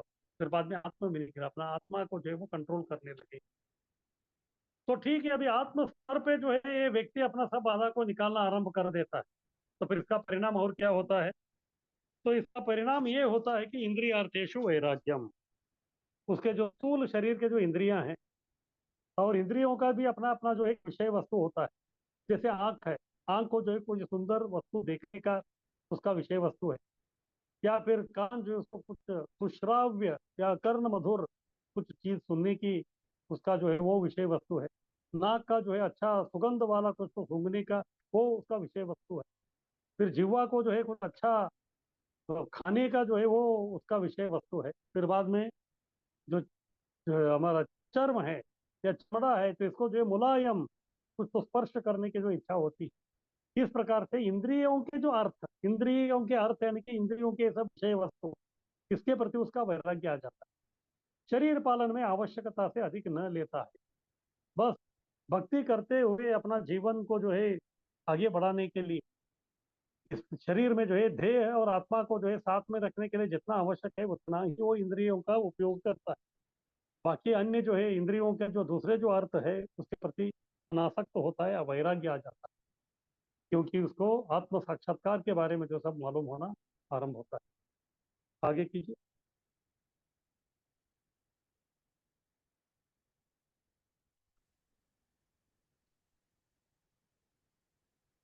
जब व्यक्ति का जो है अपने इंद्रियों के ऊपर ही वैराग्य आ जाता है, यानी कि उसके इंद्रिय जो है काबू में आ जाते हैं, जब उसका इंद्रिय जो है पूरा नियंत्रित हो जाते हैं, तो फिर वो अहंकार क्यों करेगा? तो अहंकार ही नहीं बनेगा वो व्यक्ति। स्थूल देह या उसके संबंधियों को अपने मानना, ये अहंकार है। क्योंकि वो मैं शरीर नहीं हूँ, मैं आत्मा हूँ, ये वो समझ लिया। फिर बाद में अपनी इंद्रियों के जो विषय वस्तु है उसके प्रति भी उसका वैराग्य है। तो फिर अभी वो व्यक्ति जो है किसके प्रति अहंकार करेगा? अहंकार करने का जो कोई वस्तु नहीं बनता। इस भौतिक जगत में जो है व्यक्ति जो भौतिकवादी है, वो अपना शरीर के बारे में अहंकार करता है, यानी कि मैं प्रेसिडेंट हूँ, मैं प्रधानमंत्री हूँ, मैं ये हूँ वो हूँ। या फिर अपने जो संबंधी है उसको अपने मानता है कि इस शरीर से संबंधित जो भी लोग हैं वो मेरे है, ये स्वजन है, ऐसा समझता है। लेकिन जो आत्म साक्षात्कारी व्यक्ति है वो अपने आप को ही शरीर नहीं समझ रहा है, तो फिर इस शरीर से संबंधित जो लोग है उसको अपना संबंधी वो नहीं समझता। फिर किसके बारे में उसको अहंकार करना है? किसी के बारे में अहंकार करने का जो है, यानी कि भौतिकता के बारे में जो है उसको अहंकार करने का जो है कोई गुंजाइश नहीं होती। जब उसके जीवन में जो है बिल्कुल कुछ अहंकारी नहीं रहता तो फिर साक्षात्कार का अगला जो है उसका कदम जो है उसको समझ में आ जाता है। जन्म मृत्यु जरा व्याधि दुख दोषानुदर्शनम। हाँ, ये जो चार चीजें हैं ये व्यक्ति में आने वाला है। जन्म लेगा और मृत्यु आएगी और उसके बीच में जरा और व्याधि। जरा यानी कि वृद्धाप और बाद में व्याधि यानी कि रोग। इस प्रकार से जो है चार प्रकार के जो चीजें हैं जब तक ये शरीर है तब तक जो है व्यक्ति का सताते रहेंगे। तो शरीर को जो है इंग्लिश में बॉडी बोलते हैं, यानी कि BODY। बी यानी कि बर्थ, ओ यानी कि ओल्ड एज, हाँ बर्थ यानी कि जन्म, ओल्ड एज यानी कि वृद्धाप्य जरा, फिर बाद में डी यानी कि डिसीज, डिसीज यानी कि जो व्याधि है वो, और वाई यानी कि यमराज मृत्यु। इस प्रकार से BODY यानी कि शरीर जब तक है तब तक ये चारों चीज जन्म मृत्यु जरा व्याधि चलता रहे। जब तक शरीर है तब तक जन्म मृत्यु जरा व्याधि जो है इसको भोगना ही पड़ेगा अपने कर्मों के अनुसार। हाँ, तो ऐसा कोई बोल नहीं सकता कि उसको जो है कोई दुख नहीं आएगा या फिर व्याधि नहीं होगा। जैसे प्रभुपाद जी थे, प्रभुपाद जी जो है बहुत ही परमहंस ये थे, लेकिन उनको भी जो है दो हार्ट अटैक हो गया, ये सब हो गया। किस प्रकार से जो है कृष्ण हमको जो है इस भौतिक दुनिया का जो है हमको एहसास यानी कि अनुभव करा के देता है, ताकि हम हमेशा ये समझे कि ये भौतिक दुनिया दुखालय अशाश्वतम है और हमको इधर बिल्कुल रहना नहीं है। तो देह के इन कष्ट मिटाने के लिए जो भी योजना आप करेंगे व्यर्थ है। तो भौतिकवादी क्या व्यक्ति क्या करता है, ये चारों दुख है, जन्म मृत्यु जरा व्याधि चारों दुख है, तो इस दुख को से मिटाने के लिए जो बहुत कोशिश करता है। हाँ, जैसे अभी जन्म है तो जन्म को तो कोई रोक नहीं सकता, लेकिन हर कोई व्यक्ति जन्म लेने के बाद जो है वो बूढ़ा नहीं होना चाहता, तो उसके लिए जो नाना प्रकार का योजनाएं बनाता है, लेकिन वो अंत में जो है ये शरीर जरा यानी कि वृद्ध होने ही वाला, फिर उसके बीच में जो है रोग नाना प्रकार के आने वाले। अगर किसी को जो है कुछ रोग हो गया, फिर वो व्यक्ति हॉस्पिटल में चला गया, फिर बाद में ट्रीटमेंट लेके ठीक हो गया, उसके बाद भी वो हॉस्पिटल आपको गारंटी ये नहीं दे सकता कि अभी भविष्य में जो है ये रोग फिर से आपको नहीं होगा। किस प्रकार से जो है कोई जानती नहीं, तो फिर से होगा, क्योंकि जब तक हम जीवित है तब तक जो है जन्म मृत्यु जरा व्याधि ये जो हमको सताते ही रहेंगे। उसको मिटाने के लिए कितना भी योजना बनाई, आजकल हम लोग देखते हैं तो इतने हॉस्पिटल बन रहे, इतने हॉस्पिटल बन रहे, लेकिन कोई मृत्यु से जो अभी तक बचा नहीं, और वो असंभव भी है। तो सर्वोत्तम मार्ग यही है कि आध्यात्मिक स्वरूप की पुनः प्राप्ति हो जाए। अगर जन्म मृत्यु जरा व्याधि से आपको बचना है तो फिर एक ही है कि जन्म मृत्यु जरा व्याधि शरीर से संबंधित है। जन्म मृत्यु जरा व्याधि शरीर से संबंधित है, इनका आत्मा से कोई लेना देना नहीं। इसीलिए अगर हम लोग जो है सर्वोत्तम मार्ग यानी कि आध्यात्मिक स्वरूप को हमने पुनः प्राप्त कर लिया, यानी कि सच्चिदानंद शरीर हमको मिल गया, तो फिर सच्चिदानंद शरीर का जन्म मृत्यु जरा व्याधि नहीं। तो ये एक ही सोल्यूशन है, एक ही मार्ग है कि हमको जो है अपना इस शारीरिक स्थिति को छोड़ के हमको आध्यात्मिक स्थिति में आना पड़ेगा। इसको आने के लिए फिर क्या करना पड़ेगा? अशक्ति। ये एक है आसक्ति, आसक्ति यानी कि अटैचमेंट, और अशक्ति यानी कि डिटैचमेंट यानी कि वैराग्य। आध्यात्मिक उन्नति से अधिक अन्यों के प्रति जो है आसक्त न हो। हमारा जीवन का लक्ष्य एक ही होना चाहिए बस, आध्यात्मिकता में उन्नति होने के लिए यानी कि प्रगत होने के लिए हमको क्या क्या करना है, उसी के प्रति हमको आसक्त होना है। वो छोड़ के बाकी जो वस्तु है उसके प्रति जो हमको आसक्त नहीं होना। इस प्रकार से असक्त, बाकी जो भौतिक विषय है, भौतिक चीजें है, उसके प्रति हम अनासक्त होना चाहिए। तो अनासक्ति कहाँ तक हमको दर्शाना है, कौन से वस्तुओं पर, उसके बारे में बता रहे हैं। अनभिष्वंग पुत्र दार गृहादिषु, स्त्री संतान घर के प्रति शास्त्र आज्ञा से जो है अधिक आसक्त न होना। अभी कोई बोल सकता है कि प्रभुपाद जी भी इसके तात्पर्य में लिखते हैं कि 13वें अध्याय के जो श्लोक है उसमें जब इसका प्रसंग आता है तो वो बोलते हैं कि पुत्र दार ग्रह, पुत्र यानी कि अपना जो संतान है वो, दारा यानी कि जो बीवी है वो, फिर बाद में गृह यानी कि अपना जो घर है, इसके प्रति जो है व्यक्ति का लगाव जो है बहुत ही स्वाभाविक। इसके प्रति जो है अपने पुत्र के प्रति, अपनी पत्नी के प्रति, अपने घर के प्रति आसक्त होना जो है हर एक भौतिक व्यक्ति का जो है वो उसके लिए आसक्त होना जो है बहुत स्वाभाविक है। कभी कभी भक्तों का भी जो इस प्रकार से जो है अपना घर परिवार के प्रति जो है वो आसक्ति होता है, तो फिर क्या करें? तो इसके लिए प्रभुपाद जी लिखते हैं कि आपको जो है फिर घर को जो है कृष्ण भावनामृत में, कृष्ण भावना में बनाना चाहिए। अपना जो स्त्री है उसको भी जो है भक्त बनाना चाहिए, घर के सभी सदस्यों को भक्त बनाना चाहिए, पुत्र को भक्त बनाना चाहिए। फिर क्या हो जाएगा, वो घर जो है घर नहीं रहेगा, वो घर एक मंदिर हो जाएगा। फिर बाद में घर और मंदिर में जो है अंतर नहीं रहेगा। हाँ, अगर इस प्रकार आप नहीं कर सकते, हाँ, अपना जो पुत्र दार गृह इसको जो है भक्त नहीं बना सकते, और वातावरण घर का जो है बहुत ही प्रतिकूल है, तो फिर तभी जो है उनको आपको उसके प्रति ज्यादा आसक्त नहीं होना चाहिए। उसको उनको छोड़ नहीं सकते, क्योंकि ये आपका कर्तव्य है उनका पालन करना, उनको पालन तो करना ही है, लेकिन आप उनको छोड़ नहीं सकते। हाँ, उनका जो ये सब जो है आपको बैलेंस करना पड़ेगा। आगे की।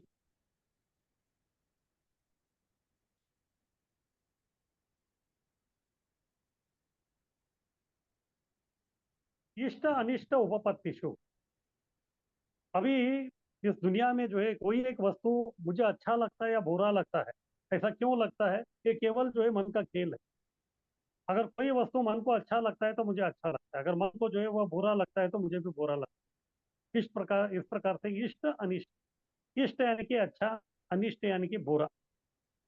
मन से उद्भूत इष्ट अनिष्ट भावना से सुखी और दुखी न हो। जब अगर कोई वस्तु जो है मुझे इष्ट है यानी कि अच्छा लग रहा है, तो फिर मुझे उससे सुख की अनुभव होती है। और कोई वस्तु से जो है मुझे अनिष्ट यानी कि वो अच्छा नहीं लगता है, तो फिर उससे जो है मुझे दुख का अनुभव होता है। लेकिन ये जो सुख दुख है मन का खेल, सुख और दुख जो है केवल मन का खेल है, और मन भी जो है वो भौतिक है, उससे आत्मा से जो कोई लेना देना नहीं। इसलिए मन में कभी कभी जो इस प्रकार इष्ट अनिष्ट अच्छा बुरा चलता रहता है। लेकिन कृष्ण भावना जो है इस भौतिक अच्छा बुरा से परे है। भौतिक अच्छा बुरा से जो है इस कृष्ण भावनामृत का या असली ज्ञान का जो है कोई लेना देना नहीं है। इस प्रकार से जो है मन से उद्भूत जो इष्ट अनिष्ट भावना है, उससे जो है ना सुख होना है ना दुखी होना। तो ठीक है, मन भी इससे भी जो उद्भूत होने वाले जो चीजें हैं उसके ऊपर भी मन नियंत्रण भी हो गया, फिर तभी हम क्या कर सकते हैं? तब जो है नीच अनन्य योग है ना भक्ति रह व्यभिचारिणी, तब जाके जो है उस मन को जो है हम लोग भक्ति में लगा सकते हैं। अव्यभिचारिणी भक्ति यानी कि अनन्य भक्ति। व्यभिचारिणी यानी कि जो वेश्या देती है वो, क्यों?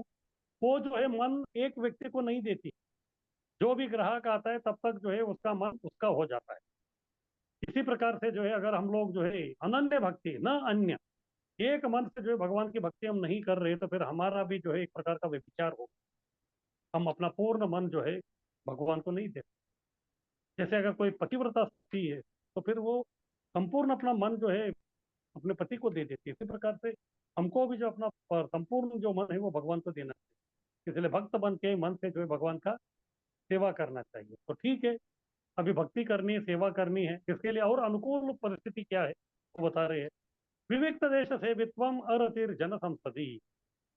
विविक्त देश यानी कि एकांत में रहना, आध्यात्मिक अभ्यास के अनुकूल निर्जन शांत वातावरण में रुचि उत्पन्न करना चाहिए। अरति जन संसदी, जन संसदी यानी कि जहाँ लोग नहीं है, भौतिकवादी लोग नहीं, उस प्रकार का विविक्त देश यानी कि एकांत।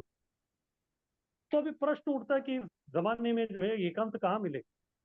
अगर आप सोचेंगे कि चलो मैं हिमालय में जाके एकांत में रहूंगा, तो उधर भी नहीं होगा, क्योंकि उधर भी मोबाइल के सिग्नल है, या फिर कभी कभी हेलीकॉप्टर आपके सर पे चला जाएगा। इस प्रकार से उधर भी एकांत नहीं होगा। तो इसलिए एकांत का अर्थ क्या है?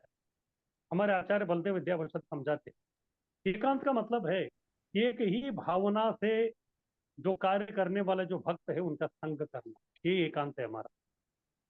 जैसे जब हम आप लोग मंदिर में जो है मॉर्निंग प्रोग्राम के लिए आते हैं, तो तभी जो है सब क्या होता है, 5 साढ़े 4 बजता है, तो फिर सब लोग मंगल आरती कर रहे हैं, तो आप भी सब मंगल आरती करते हैं सबके साथ। फिर उसके बाद सबके साथ तुलसी आरती करते हैं, सबके साथ जप करते हैं। इस प्रकार सबके साथ जब आप करते हैं, तो फिर जो है मन आपका इधर उधर नहीं भटकता। एकांत में क्या होता है? एकांत में जो है व्यक्ति का मन नहीं भटकता, इसीलिए उसको एकांत कहते हैं। लेकिन जब भक्तों के संग में जो है सब भक्ति के अलग अलग आप कार्य करते हैं, तो आपका मन नहीं भटकता। ये भक्तों के लिए एकांत है। तो इसीलिए जो हमको जो है सब कुछ घर बार छोड़ के जो है किधर जंगल में जाने की आवश्यकता नहीं है। जहाँ है वहाँ रहिए, फिर बाद में भक्तों का संग कीजिए। भक्तों का संग में जो है अनुकूल वातावरण का निर्माण करके हमको भक्ति को आगे बढ़ाना है। आध्यात्म ज्ञान नित्यत्वम तत्व ज्ञानार्थ दर्शनम। वैज्ञानिक या दार्शनिक बनकर आध्यात्मिक ज्ञान का शोध से मानना है कि आध्यात्मिक ज्ञान ही शाश्वत है, और भौतिक ज्ञान शरीर की मृत्यु के साथ समाप्त होता है। तो इतना सब ज्ञान, इतना सब विद्या प्राप्त करने के बाद अंतिम निष्कर्ष यही है। क्या निष्कर्ष है? इस जीवन में आपने जितना भी जो है शरीर से संबंधित ज्ञान, भौतिक ज्ञान, उसको आपने जो प्राप्त किया है, जैसे शरीर खत्म हो जाता है वो भी खत्म हो जाता है। लेकिन जितना आप इस आपके आयु में आध्यात्मिक ज्ञान यानी कि आत्मा से संबंधित ज्ञान, भगवान से संबंधित ज्ञान को प्राप्त किया है, वो हमेशा शाश्वत है। वो अगले जन्म में भी आपको लेके जाएगा, अगले जन्म में भी वो रहेगा। इसलिए भगवत गीता के दूसरे अध्याय में कृष्ण बोलते हैं, नेहा विक्रमनाशोस्ति प्रत्यवायो न विद्यते स्वल्पम अपस्य धर्मस्य त्रायते महतो भया। जो अगर छोटा भी भक्ति करता है तो उसका उद्धार होता है। और उसके तात्पर्य में प्रभुपाद जी लिखते हैं, कम से कम अगर आपने भक्ति आरंभ किया है तो अगला जीवन आपका मनुष्य का मिलेगा। कम से कम आप जो है कुत्ते बिल्ली तो नहीं बनेंगे। फिर जो है जहाँ आपने भक्ति को छोड़ा था उसी परसेंटेज से आप जो है भक्ति को आरंभ कर। तो इस प्रकार से ये जो 18 जो चीज है, ये है सही विद्या के नाना प्रकार के जो है अंश है। आगे कीजिए।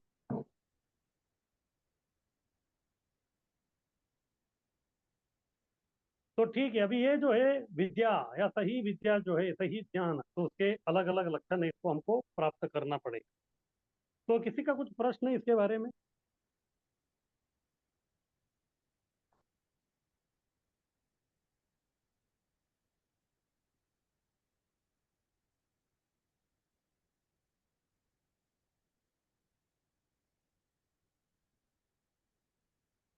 ये जो ज्ञान के 18 वस्तु, इसके बारे में हम लोगों ने जो चर्चा किया, सही ज्ञान, इसके ऊपर किसी का कुछ प्रश्न है तो कुछ।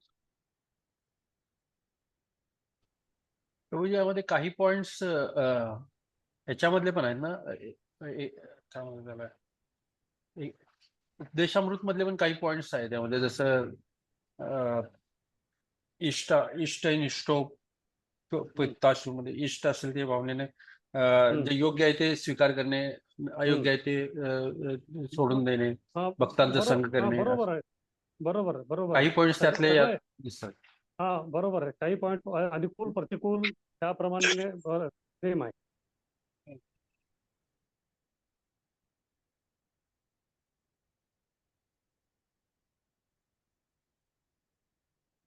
और किसी का कुछ प्रश्न है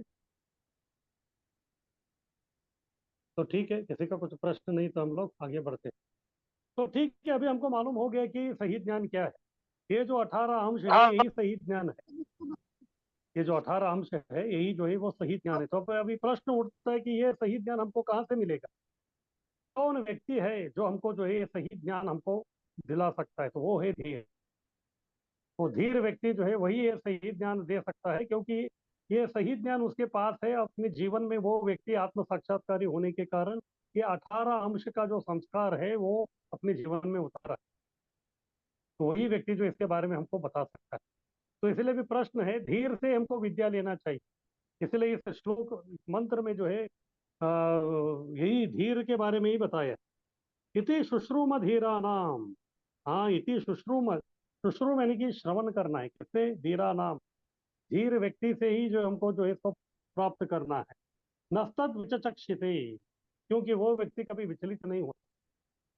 ये धीर व्यक्ति जो है कभी विचलित नहीं होता. जो भौतिक मोह से विचलित नहीं होता वही धीर व्यक्ति, क्योंकि वो खुद जो है विचलित नहीं है. तो इसलिए जो है हम जैसे विचलित लोगों को जो है वो इस प्रकार का ध्यान देके हमको भी जो है विचलित होने से बचा सकता है.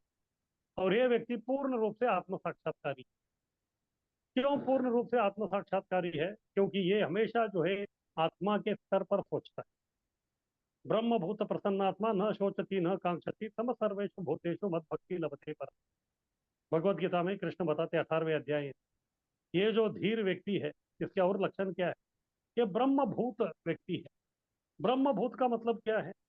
ये जो परम सत्य का 3 अनुभूति है, ब्रह्मन, परमात्मा और भगवान, ये तीनों में से एक भी अनुभूति जो व्यक्ति करता है वो ब्रह्मभूत परिस्थिति में. ब्रह्मन साक्षात्कारी भी जो एक प्रकार का वो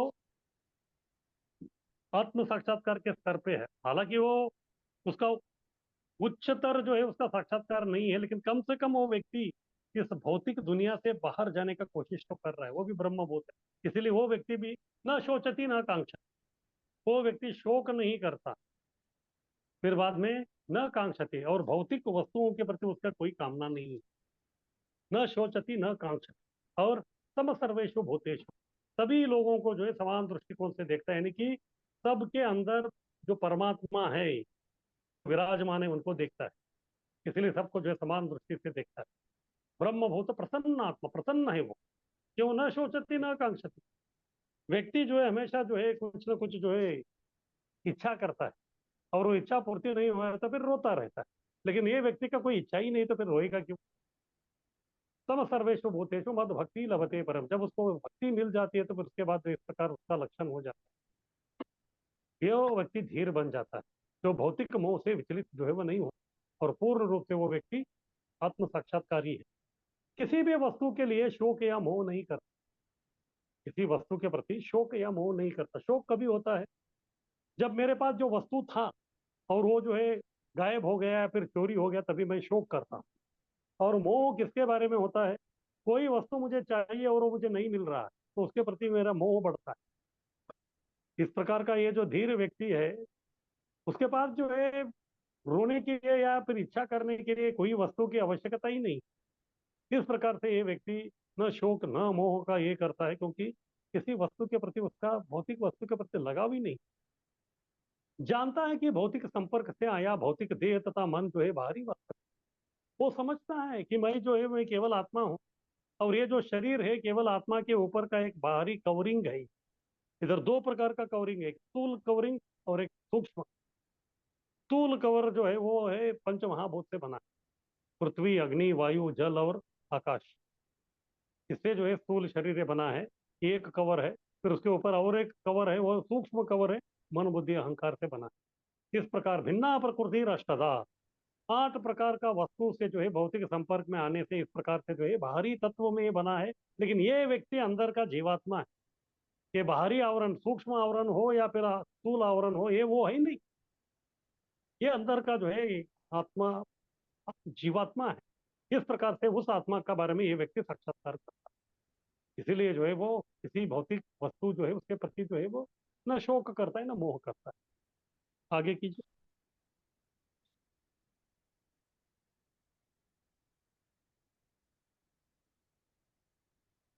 इसीलिए इस बुरे सौदे का वो अच्छा उपयोग करना चाहता है। हाँ, इसको प्रोपा जी कहते थे कि make best use of the bad bargain, make best use of the bad bargain. हाँ, जैसे हम लोग जाते हैं मार्केट में, कुछ तो खरीदना है तो फिर हम लोग सौदा करने लगते। वो बोलेगा कि इसका भाव जो है 1000 रुपए है, आप बोलेंगे कि नहीं नहीं 500 में दे दो, फिर चलता रहता है। वो बोलता है कि 900 में ले लो, आप बोलेंगे कि 700 में दे दो, वो बोलेगा कि 800 में दे दो। फिर अंत में जो है किधर तो 750 में वो फिक्स हो जाता है। इस प्रकार से जो है सौदा करते हैं हम लोग। लेकिन अभी इधर बुरे सौदे के बारे में बताए, बुरे सौदा क्या है, बैड बार्गेन क्या है। हमको ये शरीर में आना ही नहीं था, हमको जो है इस शरीर में आना ही नहीं था, क्योंकि ये शरीर जो है दुख देने वाला है और ये अशाश्वत। लेकिन क्या करें, हमारे कर्म के अनुसार जो हम लोग इस में आ गए, इस 84 लाख योनि में जो है कौन से नाना प्रकार के जो है शरीर में हम लोग आ गए। तो ठीक है, अभी आ गए तो फिर क्या करें? तो इसी में जो है हमको कुछ जो है हमको अच्छा उपयोग करना पड़ेगा। जैसे कभी कभी जो है घर वाले आपको बोलते हैं कि अच्छा टमाटर लेके आई, फिर बाद में आप बाजार में जाते हैं, फिर बाजार में जो आप देख रहे हैं सब जो है बहुत सारे जो है सड़े हुए टमाटर ही है, सब जगह जो है सड़ा हुआ टमाटर ही है। फिर तभी आप क्या करेंगे? अभी जो है ये बुरा सौदा है। बुरा सौदा क्यों है? क्योंकि अगर आपको टमाटर तो खरीदना है लेकिन ये सब सड़े हुए टमाटर है, ये बुरा सौदा है। फिर इसमें कैसा इसके अच्छा उपयोग करेंगे? फिर बाद में जो है उसमें आप छाटेंगे, हाँ उसमें जो है आप चुनेंगे। हाँ ठीक है, पूरा अच्छा नहीं है लेकिन उसमें भी जो है थोड़ा काम चला वो जो है टमाटर कौन सा है। इस प्रकार से उस बुरे सौदे में भी हम लोग अच्छा उपयोग करना चाहते हैं। इसी प्रकार से इस शरीर में इस आत्मा को आना नहीं चाहिए था, क्योंकि ये शरीर जो है नश्वर है। आत्मा जो है कुछ तो गड़बड़ कर दिया इसीलिए इधर आया है, तो फिर अभी क्या करें?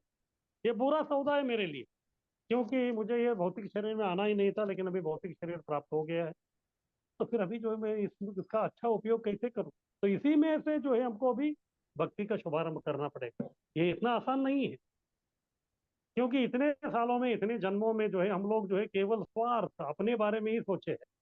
अभी अचानक हमको बोला जाएगा कि हम आप अपने बारे में नहीं भगवान के बारे में सोचिए, तो फिर एक दिन की बात नहीं है, इसमें बहुत समय लगेगा। हाँ, इस प्रकार से जो इसी में भी ये जो बुरा सौदा है देह प्राप्त करना, उसमें भी एक अच्छा उपयोग, बस अभी गुरु कृष्ण कृपा से जो है भक्ति का एक अवसर प्राप्त हो गया है, तो फिर उसको पकड़ के जो है हमको आगे बढ़ना है।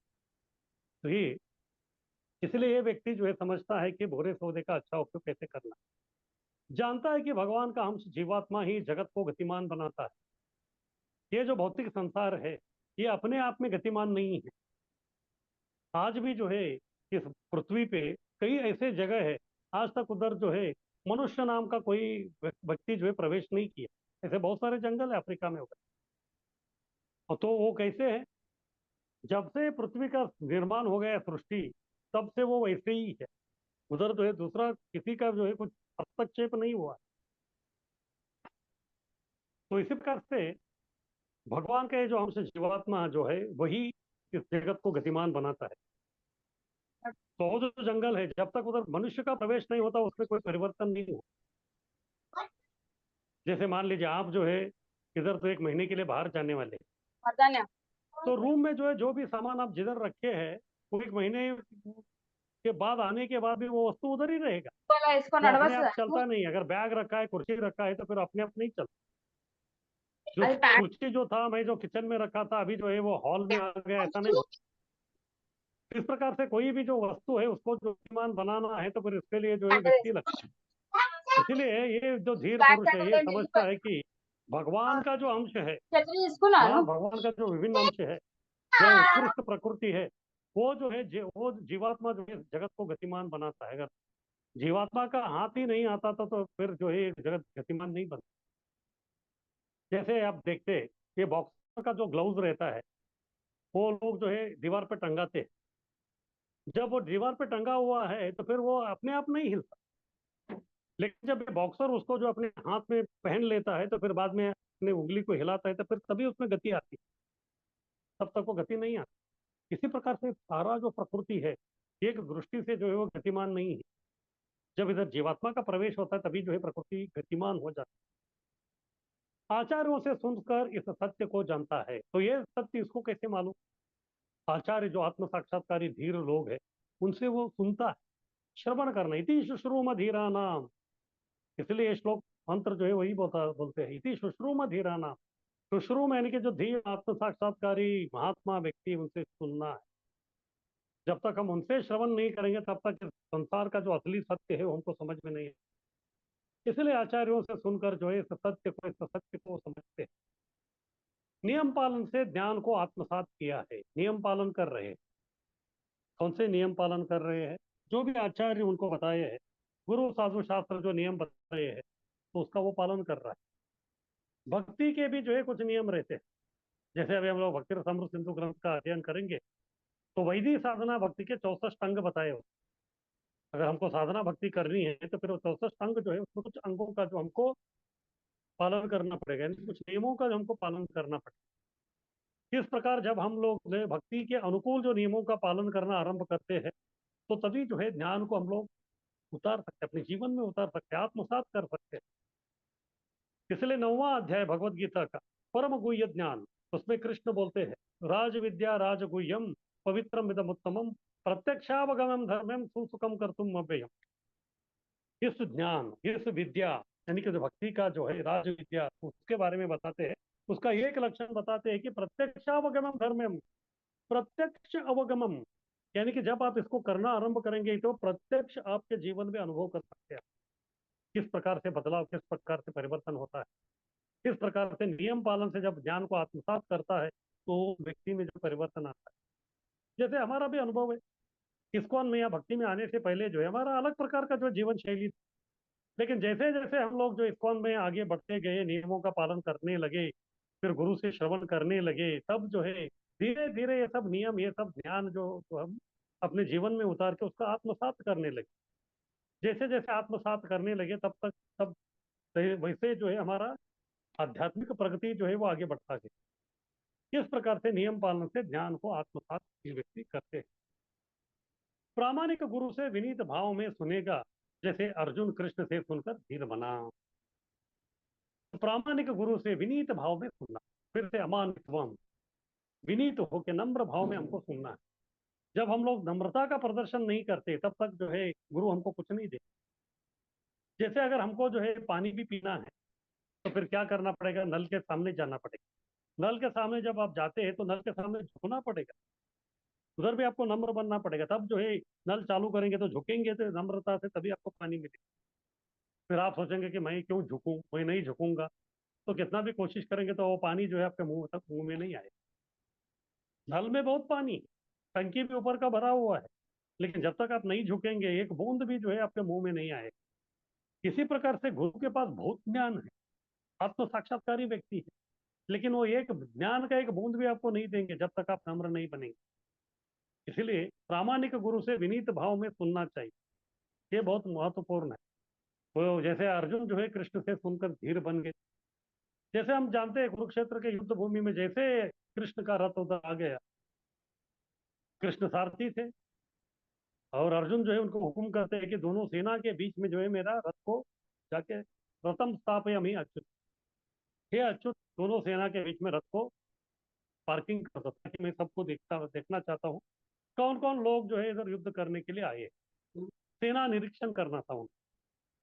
लेकिन जहां जहां उनके नजर जा रहे थे सब केवल तो अपने लोगों को देख रहे थे। फिर बाद में जो है मन जो है बहुत व्याकुल होने लगा, अरे इसको भी मारना है, उनको भी मारना है, ये तो मेरे रिश्तेदार है, मेरा चाचा है, ताऊ है, बेटे है, ये है वो है, बस मन बहुत ही विचलित होने लगा उनको। फिर बाद में जो है कृष्ण से उन्होंने भगवत गीता सुनी, भगवत गीता ने उनको आत्म साक्षात्कार का ज्ञान दिया। तभी उनको समझ में आ गया कि ये सब जो लोग हैं ये तो केवल देहधारी है, एक्चुअली ये सब जो है जीवात्मा है, ये जो उनको मालूम हो गया। तो इसलिए अंत में वो बोलते हैं क्या, भगवत गीता सुनने के बाद, भगवत गीता सुनाने के बाद भी कृष्ण जो है अर्जुन के ऊपर जो है हुकूमत नहीं करते। वो ये नहीं बोलते कि मैं वो जो बोल रहा हूँ उसी के हिसाब से तुमको करना पड़ेगा। कभी कभी होता है हम भी जो है प्रचारक बनते हैं और कई सारे लोगों को जो हम लोग प्रचार करते हैं और हमारा इच्छा ये रहता है कि एक ही दिन में वो शुद्ध भक्त बन जाए, कल से सोमवाला चालू करे, तुलसी का पूजा चालू करे, ये करे वो करे, ऐसा होता नहीं। व्यक्ति को जो बोलना है हमको बोलना है कि उसको समय ही लगता है वो सब। फिर हम लोग इतना सब बोलने के बाद भी उसके ऊपर हम लोग जबरदस्ती नहीं कर सकते। अरे 1 साल से मैं आ रहा हूँ, अभी तक तू एक माला भी चालू नहीं किया, इस प्रकार से हम लोग नहीं बोल सकते। इसीलिए कृष्ण जो है पूरा भगवत गीता सुनाए, सुनाने के बाद भी जो अर्जुन को बोल रहे हैं क्या, यथा इच्छसि तथा कुरु, जो ज्ञान तुमको बोलना चाहिए था मैं ये सब बोल दिया। अभी फिर भी जो है मैं आपको जबरदस्ती नहीं करता, क्योंकि जीवात्मा के स्वतंत्रता में जो है भगवान कदापि जो है हस्तक्षेप नहीं करते। उनको स्वतंत्रता दिया है तो फिर आपका मन है तो उसके हिसाब से आप सोचिए।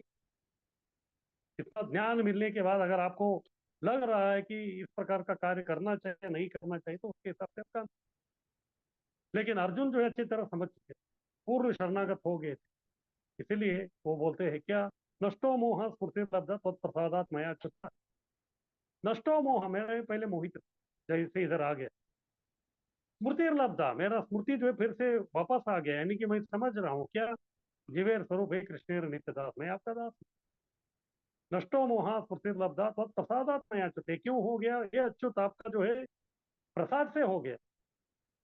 अभी अच्युत बोल रहा है, पहले भी अच्युत बोला था। कभी दोनों सेनाओं के बीच में रथ को स्थापना करो हे अच्युत, वहां से जो है ये सब चालू हो गया था स्टोरी। सेनयोर उभयोर मध्य रथम स्थापयामि अच्युता, तभी भी अच्युत बोले थे, इधर फिर से अच्युत बोल रहे हैं। नष्टो मोहा स्फुर्तित लब्धा प्रसादात्मय अच्युत, हे अच्युत आपकी कृपा से सब मुझे मिल गए।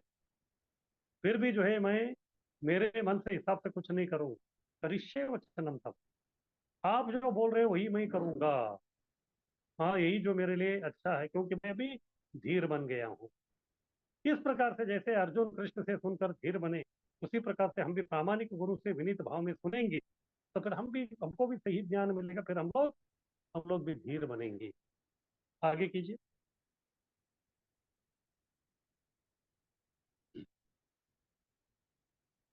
तो ये हो गया विद्या का संस्कार।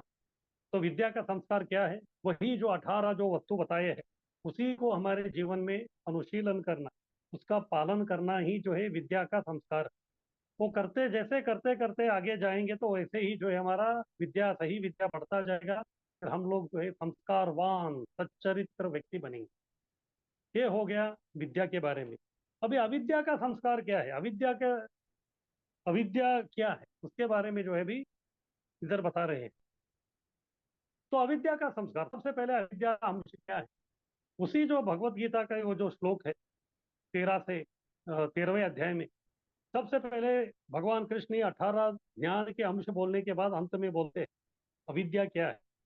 ये ज्ञानम इति प्रोक्तम अज्ञानम यतो अन्यया अन्यथा। इति ज्ञानम इति प्रोक्तम, इति प्रोक्तम बोलो तो जिस प्रकार से अभी मैं ये 18 वस्तु को आपको जो बोला है वो सब ज्ञानम, ये सब ज्ञानम, ये विद्या है। इसके अलावा बाकी जो भी चीज है, वो जो भी विचार है, जो भी विषय है, वो सब अज्ञानम यदतो अन्यथा। अन्य जो भी है वो सब अज्ञान है और कुछ नहीं। सिंपल बता दी, ये जो 18 चीज जो ये ज्ञान है, इसके अलावा जो भी वस्तु है इस संसार में, जो भी ज्ञान है, जो भी विद्या है, वो सब अविद्या। विद्या के 18 बात को छोड़कर बाकी सब जो है अविद्या। और सामान्यतः इस भौतिक संसार में क्या होता है कलयुग में, ये 18 वस्तु के बारे में कोई कुछ सोचता ही नहीं। ये 18 वस्तु को छोड़ के ही बाकी सब विद्या को प्राप्त करते हैं। तो फिर वो लोग अविद्या का ही जो है वो लोग अनुशीलन कर रहे हैं, अविद्या का ही वो लोग पालन कर रहे हैं। इस प्रकार से जो है अविद्या जो है उनके इसमें ज्यादा आ गया है, फिर इसीलिए वो उनको समझ में नहीं आता जीवन में सही तरीके से जो है क्या करना है और क्या नहीं करना है। इस प्रकार से जो है लोग हमेशा विचलित रहते हैं। आगे कीजिए।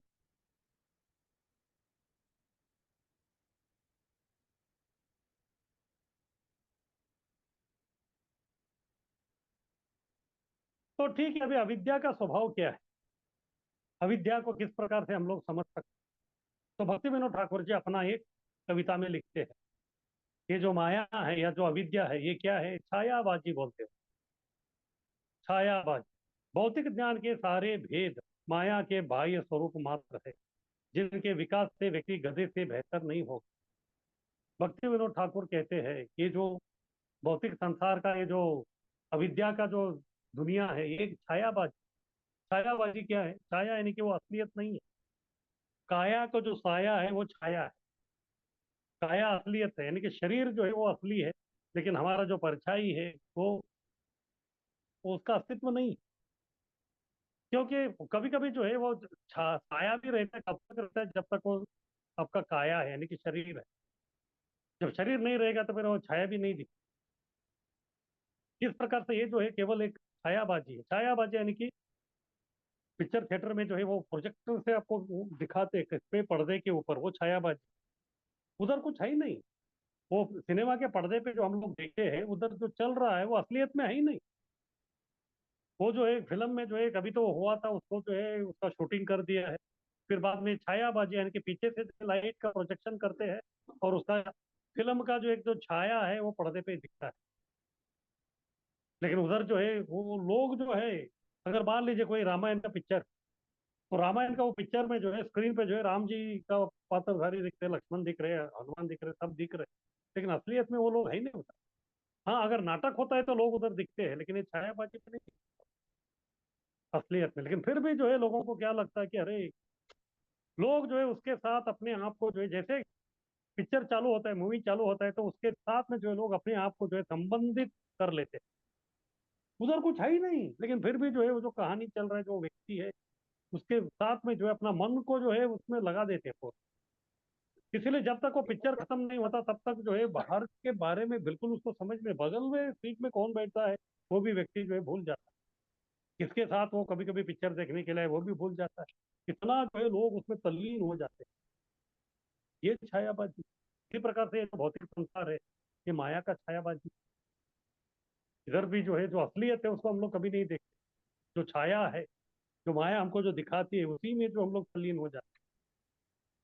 और अभी ये जो छायाबाजी दिखाना है, यानी कि प्रोजेक्टर से कुछ दिखाना है, तो फिर क्या करना पड़ता है, पूरा अंधेरा करना पड़ता है। जब तक वो अंधेरा नहीं होता तब तक आपको कुछ नहीं दिखेगा। इसी प्रकार से जब तक हम लोग जो है आध्यात्मिकता का जो प्रकाश है उसको छोड़ के अंधकारमय ज्ञान को जब प्राप्त करने की कोशिश करते हैं, तब तक जो है माया का शिकार भी हम लोग रहेंगे।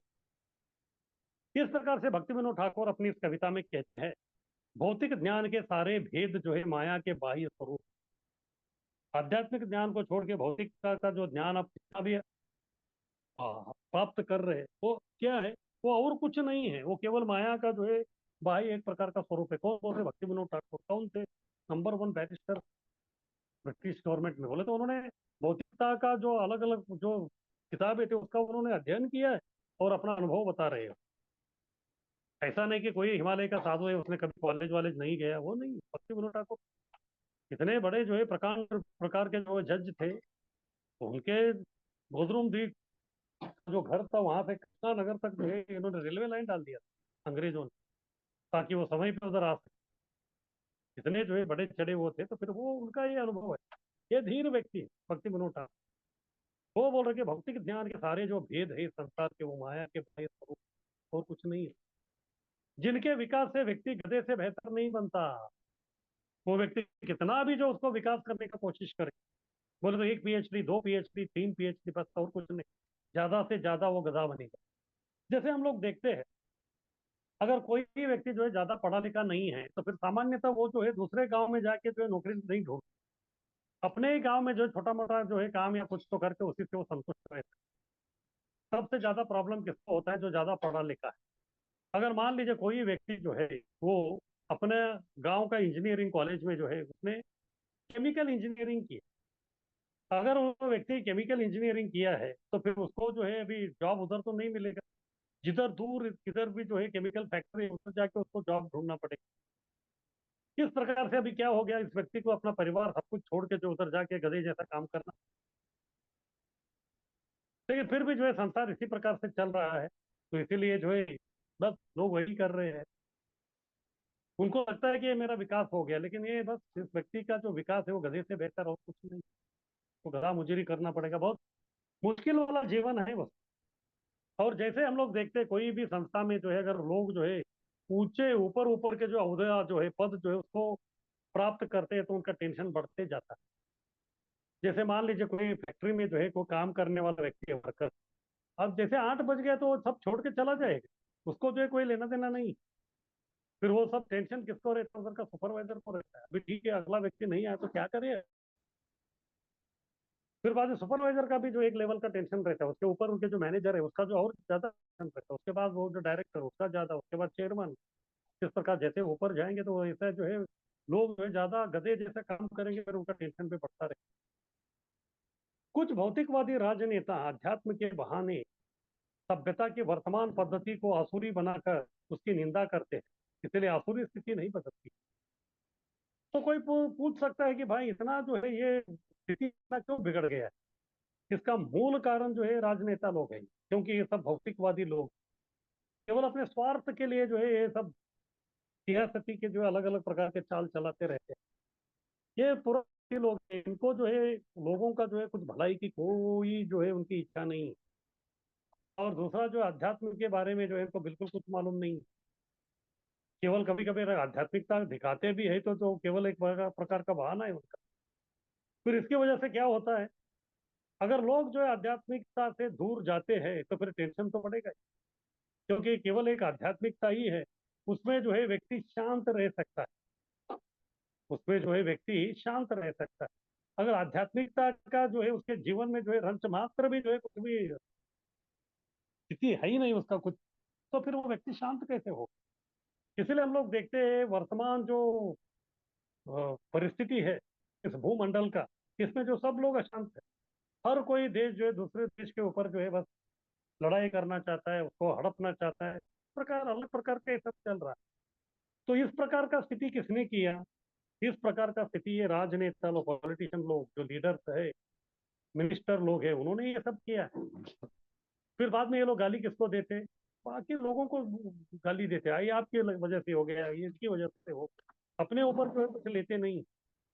इस प्रकार से ये लोगों ने जो है आध्यात्मिकता को सब छोड़ के फिर बाद में एक दूसरे का जो है निंदा कर रहे, तो निंदा करते करते जो है पूरा जो स्थिति है उसको जो है आसुरी बना के छोड़ दिया, आसुरी बना के छोड़ दिया है। फिर बाद में जो है बस जब तक ये लोगों का मनोवृत्ति विचार इस प्रकार से है, इस संसार का जो है आसुरी स्थिति नहीं बदलती, ये ऐसे ही चलेगी।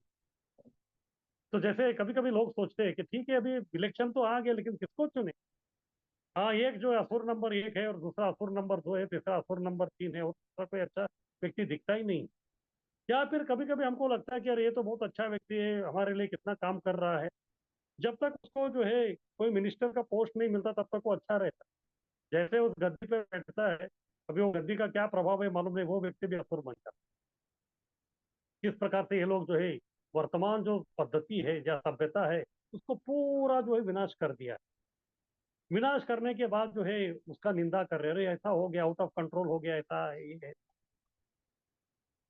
और लोग भी जो है इतने नादान है कि उनको भी जो है वो गुमराह कर देते। किस प्रकार केवल आसुरी स्थिति जो है इधर बनती जाती है और उसको ये लोग बदलना ही नहीं चाहते। लोगों को क्या लगता है, हमेशा जो है परिवर्तन की अपेक्षा करते हैं। मान लीजिए देश में जो दो पार्टी है, इस बार एक पार्टी को चुन के लेके आ गए, उनको अपेक्षा थी कि ये लोग जो है कुछ तो अच्छा ही करेंगे। फिर 5 साल में वो बिल्कुल नहीं करेंगे क्योंकि उसके लिए वो है ही नहीं। उसके बाद उनको लगता है कि ये पार्टी तो कुछ नहीं किया, अभी अगली बार इनको चुन के लेके आएंगे। उनको लगता है कि ये लोग काम करेंगे। बाद में जब वो दूसरा पार्टी उधर आता है तो फिर वो भी इसी प्रकार का है। इस प्रकार जो है केवल परिवर्तन जो है इस प्रकृति का नियम है। परिवर्तन केवल होता रहता है, लेकिन जो है जो उनको जो अ, वांछित जो उनका जो इच्छा है वो कभी जो है उनको मिलता नहीं है। आगे की।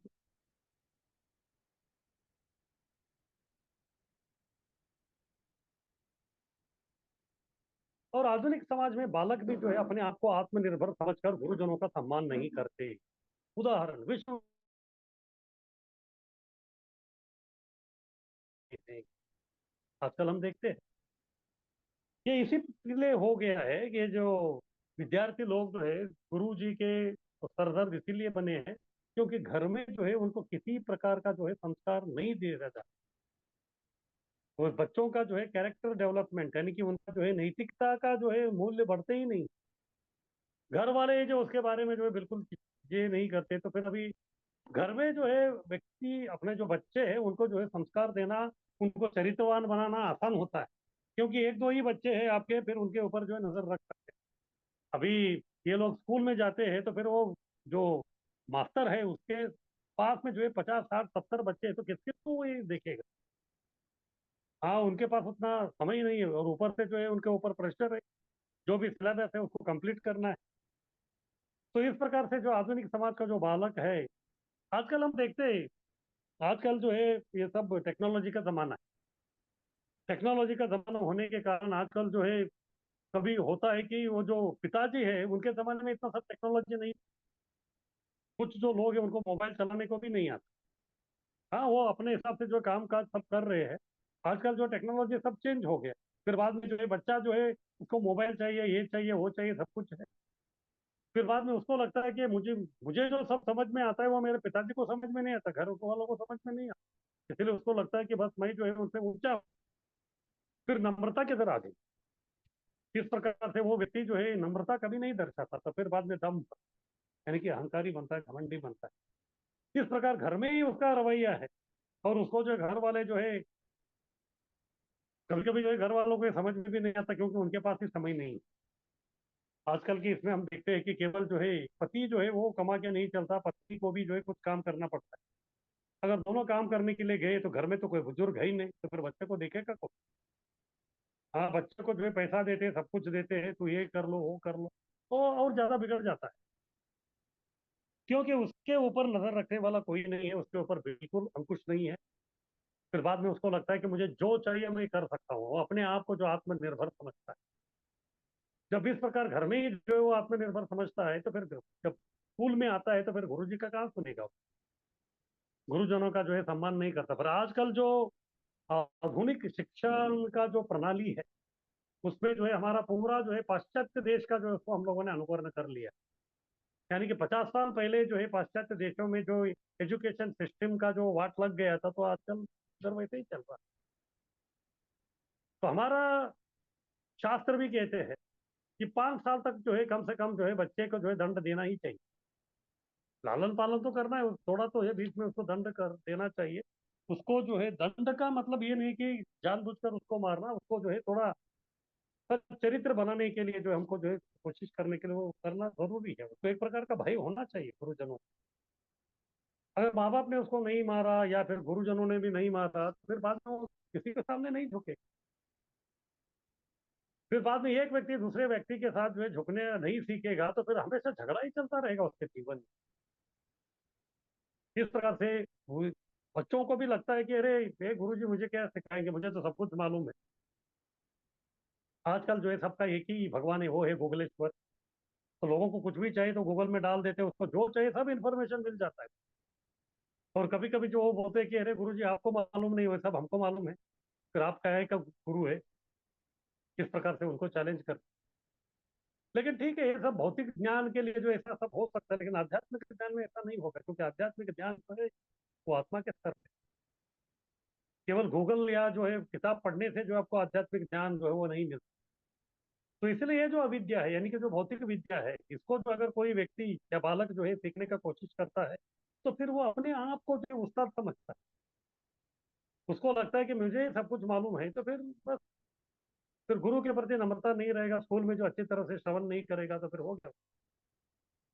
इस प्रकार से विश्वविद्यालय के दोषपूर्ण शिक्षा से विद्यार्थी शिक्षक से सरदर्द बने थे। प्रोपा जी देखिए लिख रहे तात्पर्य, अभी कम से कम 50 साल साल तो हो गया है किताब लिख। बोले तो तभी वो सिस्टम ऐसा था, तो अभी तक 50 साल में जो है और कितना निम्न स्तर तक आ गया है शिक्षा का प्रणाली। क्या करे, कलयुग का जो इसी प्रकार है। इसीलिए जो आजकल कुछ लोग जो है गुरुकुल का सिस्टम करने का कोशिश कर रहे हैं, या फिर कुछ लोग जो है होम स्कूलिंग, यानी कि बस बच्चों को जो है घर पे ही सिखाएंगे बस। ठीक है, घर में सिखा सकते हैं, लेकिन बच्चों को भी जो है बाहर की दुनिया का जो है अनुभव होना बहुत आवश्यक है। अगर बच्चे जो है बाहर की दुनिया का अनुभव नहीं करेंगे तो वो भी जो है बहुत मुश्किल है। जैसे ऋष्यशृंग था, तो उनके जो पिताजी थे उनको जो है किसी स्त्री के संपर्क में या बाहर की दुनिया के संपर्क में ही नहीं रखा था। इसलिए क्या हो गया, उसको जो है अपहरण कर दिया गया, क्योंकि उसको मालूम ही नहीं था क्या है ये। इसीलिए जो लोगों को बाहर की दुनिया का भी जो अनुभव होना चाहिए, तब उसको समझ में आ जाता है कि असली विद्या या असली जीवन का जो है क्या महत्व है। जब तुलना नहीं होता तब तक जो है जो अच्छा चीज है उसका जो है महत्व उसको समझ में नहीं आता। इसलिए विश्वविद्यालय के दोषपूर्ण शिक्षण, अभी व्यक्ति को जो है शिक्षण जो मिलता है वो कहाँ, वो स्कूल कॉलेज में ही मिलना चाहिए। लेकिन उधर ही जो है नैतिकता के बारे में नहीं सिखा रहे हैं, तो फिर यही लोग जो है जब देश के प्रजा बनेंगे तो फिर उधर चरित्र का आप अपेक्षा कैसे कर, वो तो हो ही नहीं सकता। आजकल हम लोग देखते हैं इस प्रकार से जो है कितना अत्याचार हो रहा है, फिर बाद में लूटपाट हो रहा है, सब कुछ बस लोगों को लगता है ये तो सामान्य है। फिर लोग भी जो आजकल क्या करते हैं, गूगल में ही है, तो उधर जो इसी प्रकार का जो है वो विषय जो है कभी कभी उसको करने की इच्छा नहीं रखता, लेकिन वो सब वीडियो सब देख के उसको लगता है कि चलो इसको ट्राई करते हैं हम लोग। यानी कि ये लोगों को हम भी बिगाड़ रहे हैं। इस प्रकार हमारा जो पूरा जो शिक्षा प्रणाली है ये जो है पूरा बिगड़ा हुआ, इसको जो है जब तक हम लोग ठीक नहीं करते तब तक जो है बहुत मुश्किल होता है। आगे कीजिए।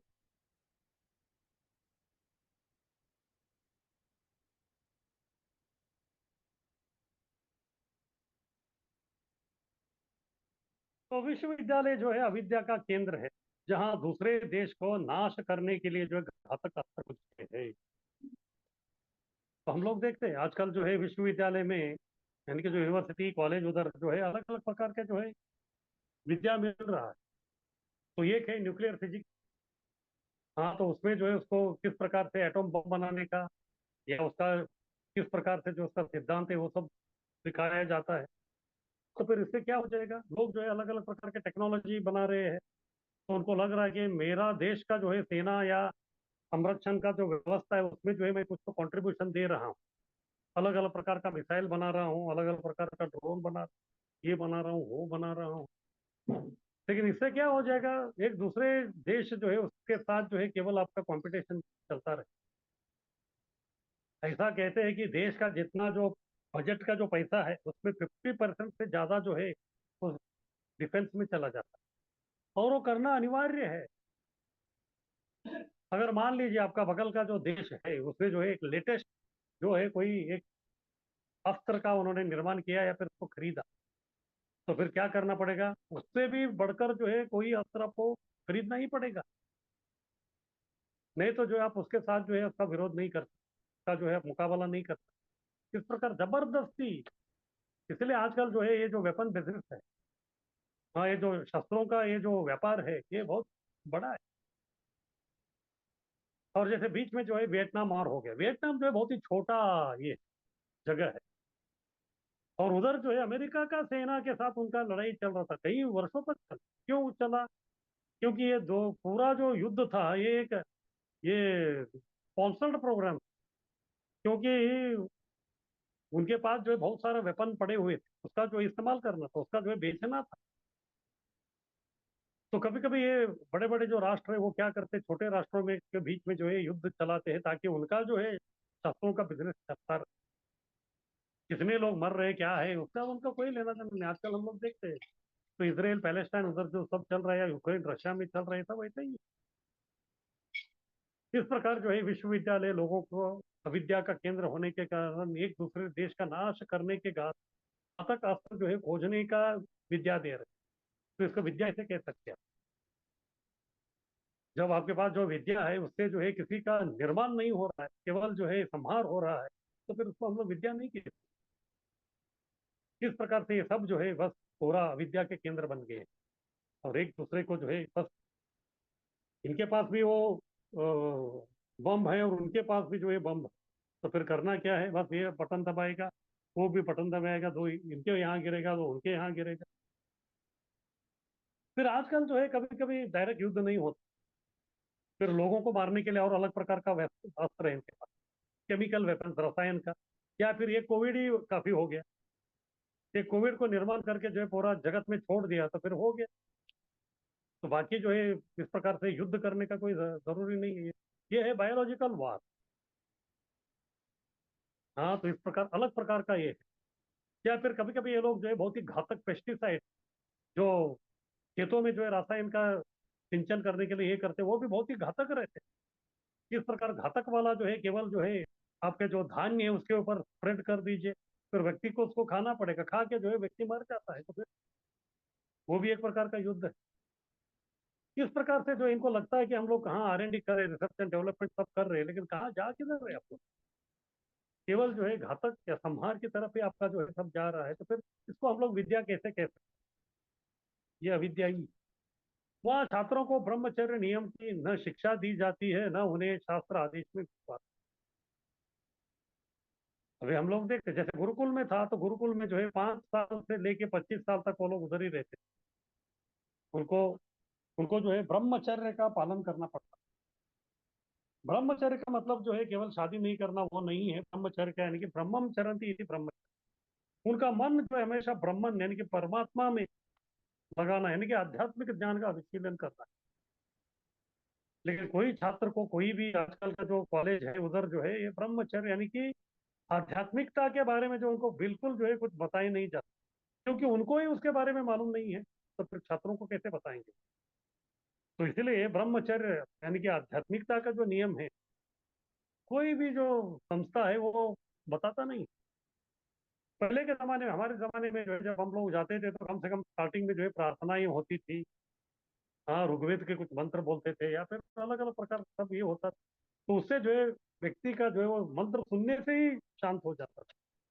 पता नहीं आजकल जो है प्रार्थना होता है क्या नहीं होता है, तो होता भी है तो फिर किस प्रकार का होता है क्या है तो कुछ पता नहीं।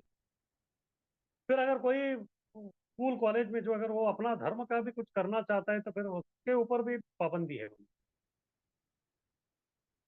घर में भी जो है कुछ करते तो है ही नहीं, स्कूल में भी जो आजकल इस प्रकार का कुछ है ही नहीं, तो फिर जो छात्र है, जो विद्यार्थी है, तो इस प्रकार आध्यात्मिकता के बारे में उसको कहाँ ज्ञान मिले? तो इसलिए वो जो भी ज्ञान प्राप्त कर रहा है इस संसार में, तो वो जो है केवल अविद्या ही है। ये जो हमारे बहुत ही बदनसीबी है। फिर न उन्हें शास्त्र का आदेश में विश्वास है। अभी जो लोग बोलते हैं कि हम हिंदू है, तो कितने लोगों को जो है रामायण और महाभारत पर विश्वास है? और ये जो हमारा आधुनिक जो शिक्षा प्रणाली है वो तो बोलते हैं कि ये सब मैथोलॉजी, मिथ यानी कि झूठ, ये बस केवल ऐसे ही कहानियां हैं बस। लेकिन हम अगर खोज करेंगे तो हमको इतने जो है रामायण और महाभारत के जो स्थान है आज भी मिलते हैं। भारत में खोजेंगे तो फिर जो है ये सब जो है स्थान आज भी मिल रहे हैं। जैसे राम सेतु का चल रहा था, तभी लोग बोल रहे थे, कह रहे ये तो एडम ब्रिज है, ये है वो है। लेकिन शास्त्र तो कह रहा है कि ये तो सेतु है, राम सेतु। लेकिन आजकल के हमारे जो लोग हैं, बस ये लोग, ये जो साम्यवादी कम्युनिस्ट लेफ्टिस्ट लोग जो है, तो उनके विचार में ये लोग बह जाते हैं, तो फिर ये लोग जो है पूरा नास्तिक लोग हैं। फिर अपने ही जो लोग हैं उनको जो है गुमराह कर दे। फिर बाद में अपने ही लोग जो है प्रश्न करना आरंभ कर दे, राम थे क्या, कृष्ण थे क्या, कौन देखा है। इस प्रकार से शास्त्रों के आदेश या शास्त्रों के ऊपर इनका जो बिल्कुल विश्वास ही नहीं रहे। जब व्यक्ति का शास्त्रों के ऊपर विश्वास ही नहीं है, तो फिर शास्त्र जो भक्ति करने के लिए कह रहा है, तो फिर उसको वो कैसे पालन करे? वो तो नहीं हो सकता। धर्म के सिद्धांत का शिक्षा केवल नाम तथा यश के लिए दी जाती है, और व्यवहार में लाने के लिए नहीं। हाँ, कुछ जो है, कुछ तथाकथित जो है, कुछ संस्थाएं हैं, वो ऐसे कहते हैं कि हम इसमें जो है हिंदू जो ग्रंथ है या हिंदू का जो भी ये है, उसके बारे में हम अपने छात्रों को बताते हैं।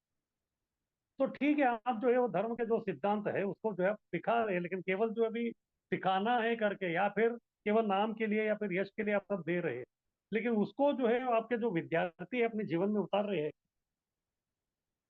अभी जैसे जगहों में जो है भगवत गीता का वो लोग जो है कक्षा रखते हैं, लेकिन जब तक हमारे जैसे जो इस्कॉन के जो भक्त है वो जाके भगवत गीता छात्रों को नहीं समझाते, तब तक जो उनको उसका असली ज्ञान मालूम नहीं पड़ेगा।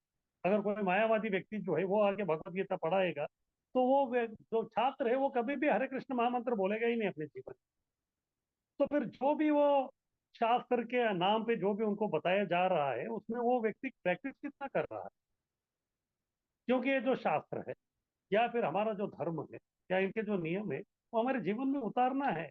ये प्रैक्टिकल है, केवल पढ़ने के लिए नहीं। जब तक हम इसको अपने जीवन में नहीं उतारते, तब तक जो है उसका कोई मूल्य नहीं, उसका वैल्यू नहीं। इसलिए ठीक है, कुछ जो आध्यात्मिक संस्थाएं है वो जो है धर्म के सिद्धांतों का सिखाने का कोशिश कर रहे हैं, लेकिन उसको प्रैक्टिस कौन कर रहा है? ना वो बताने वाले उनके जो टीचर है उनको कुछ मालूम नहीं भक्ति क्या है, कैसे करना है। केवल एक 45 मिनट्स का एक पीरियड है करके जो है वो उसके बारे में वो बोल रहे हैं।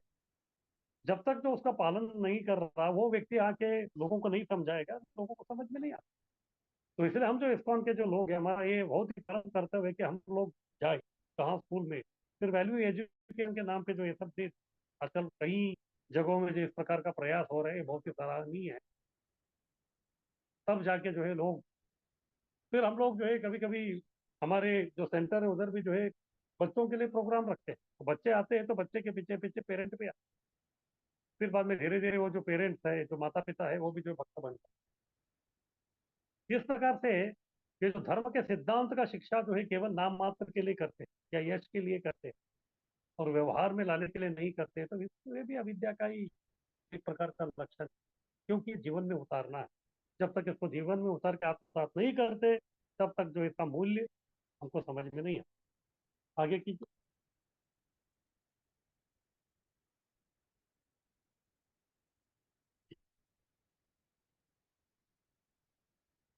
अविद्या के अनुशीलन के फल स्वरूप संसार के विभिन्न भागों में राष्ट्रीयता का विकास हुआ है।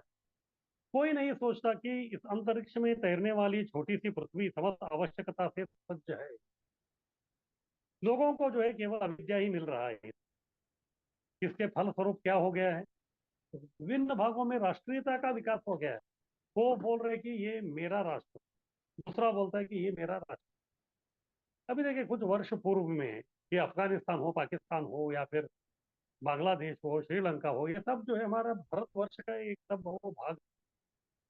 लेकिन बाद में जो है लोगों के बीच में जो है इच्छा द्वेष समुद्र थे ना, द्वेष जब बढ़ने लगा तो फिर जो है एक एक जैसे हम लोग देखते हैं, जब पुराने जमाने में जो है बहुत बड़े बड़े फैमिली रहते थे, 40-50 लोग जो है घर पे रहते।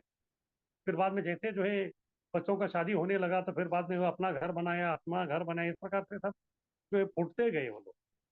इसी प्रकार से एक जो अखंड भारत था, तो उसका भी जो है टुकड़े टुकड़े होते होते गए। क्यों? क्योंकि लोग समझते हैं कि राष्ट्रीयता का विकास हो रहा है। लेकिन अगर आप भगवान के जो अंतरिक्ष है, आकाश है, आकाश से आप देखेंगे भारत, तो उधर कोई बॉर्डर नहीं है। इधर बॉर्डर लाइन है ऐसा वो नहीं है। भूमि तो भूमि ही है बस। केवल अगर आपको बॉर्डर दिखेगा तो वो भूमि और समुद्र के बीच का जो किनारा है वो बॉर्डर दिखेगा आपको बस। बाकी यहाँ से यहाँ जो है भारत और पाकिस्तान का ये सीमा है, ऐसा कुछ नहीं है। सीमा हम लोगों ने डाला है, हम लोगों ने ड्रॉ किया है। लेकिन भगवान के नजर में जो है भाई पृथ्वी जो है वो एक ही है बस। इस प्रकार से जितने जो राष्ट्र बनते हैं तो फिर वो अपना राष्ट्र का विकास के लिए जो है वो लोग अपना सब ये करते रहते हैं। लेकिन कोई जो है संपूर्ण पृथ्वी के बारे में कोई नहीं सोचता। कोई ये नहीं सोचता कि इस अंतरिक्ष में तैरने वाली छोटी सी पृथ्वी समस्त आवश्यकता से सुसज्ज है, तो इधर जो मिल रहा है उसी से जो है आप आनंदित रहिए। नहीं, जब व्यक्ति के जो आवश्यक वस्तु जो चाहिए वो सब इधर मिल जाते हैं, लेकिन उसका जो लोभ है वो नहीं मिलेगा। Everyone will get his need but not greed. हाँ, उसका जो भी आवश्यक वस्तु है वो मिलेगा, लेकिन उसके जो लोभ है, लोभ नहीं मिलता। जब लोभ आता है तो इस प्रकार से राष्ट्रीयता का विकास, फिर बाद में झगड़ा, युद्ध, ये वो सब सब चलता है। पर अज्ञानी इस विशाल ग्रह के चालक को नहीं जानते। ठीक है, आप बोल रहे पृथ्वी है, फिर पृथ्वी में ये जगह मेरा देश है, उसका देश है, सब कुछ है, लेकिन ये जो ग्रह है ये कौन चला रहा है? आप चला रहे क्या? नहीं चला रहे। ये चला, ग्रह को चलाने वाला जो भगवान है, क्या उसके बारे में आपको मालूम है? उसके बारे में बिल्कुल मालूम नहीं आपको। फिर उसके प्रति जो है कोई आपका श्रद्धा है वो भी नहीं है। किस प्रकार जो है अगर भगवान को छोड़ के जो अगर आप अपना जीवन यापन करना चाहते हैं तो फिर आप बहुत ही कृतज्ञ हो। जो भगवान हमारे लिए इतना सब कर रहे हैं तो फिर आप एहसान फरामोश हो। उनका एहसान का जो है आप नहीं समझ। आगे कीजिए।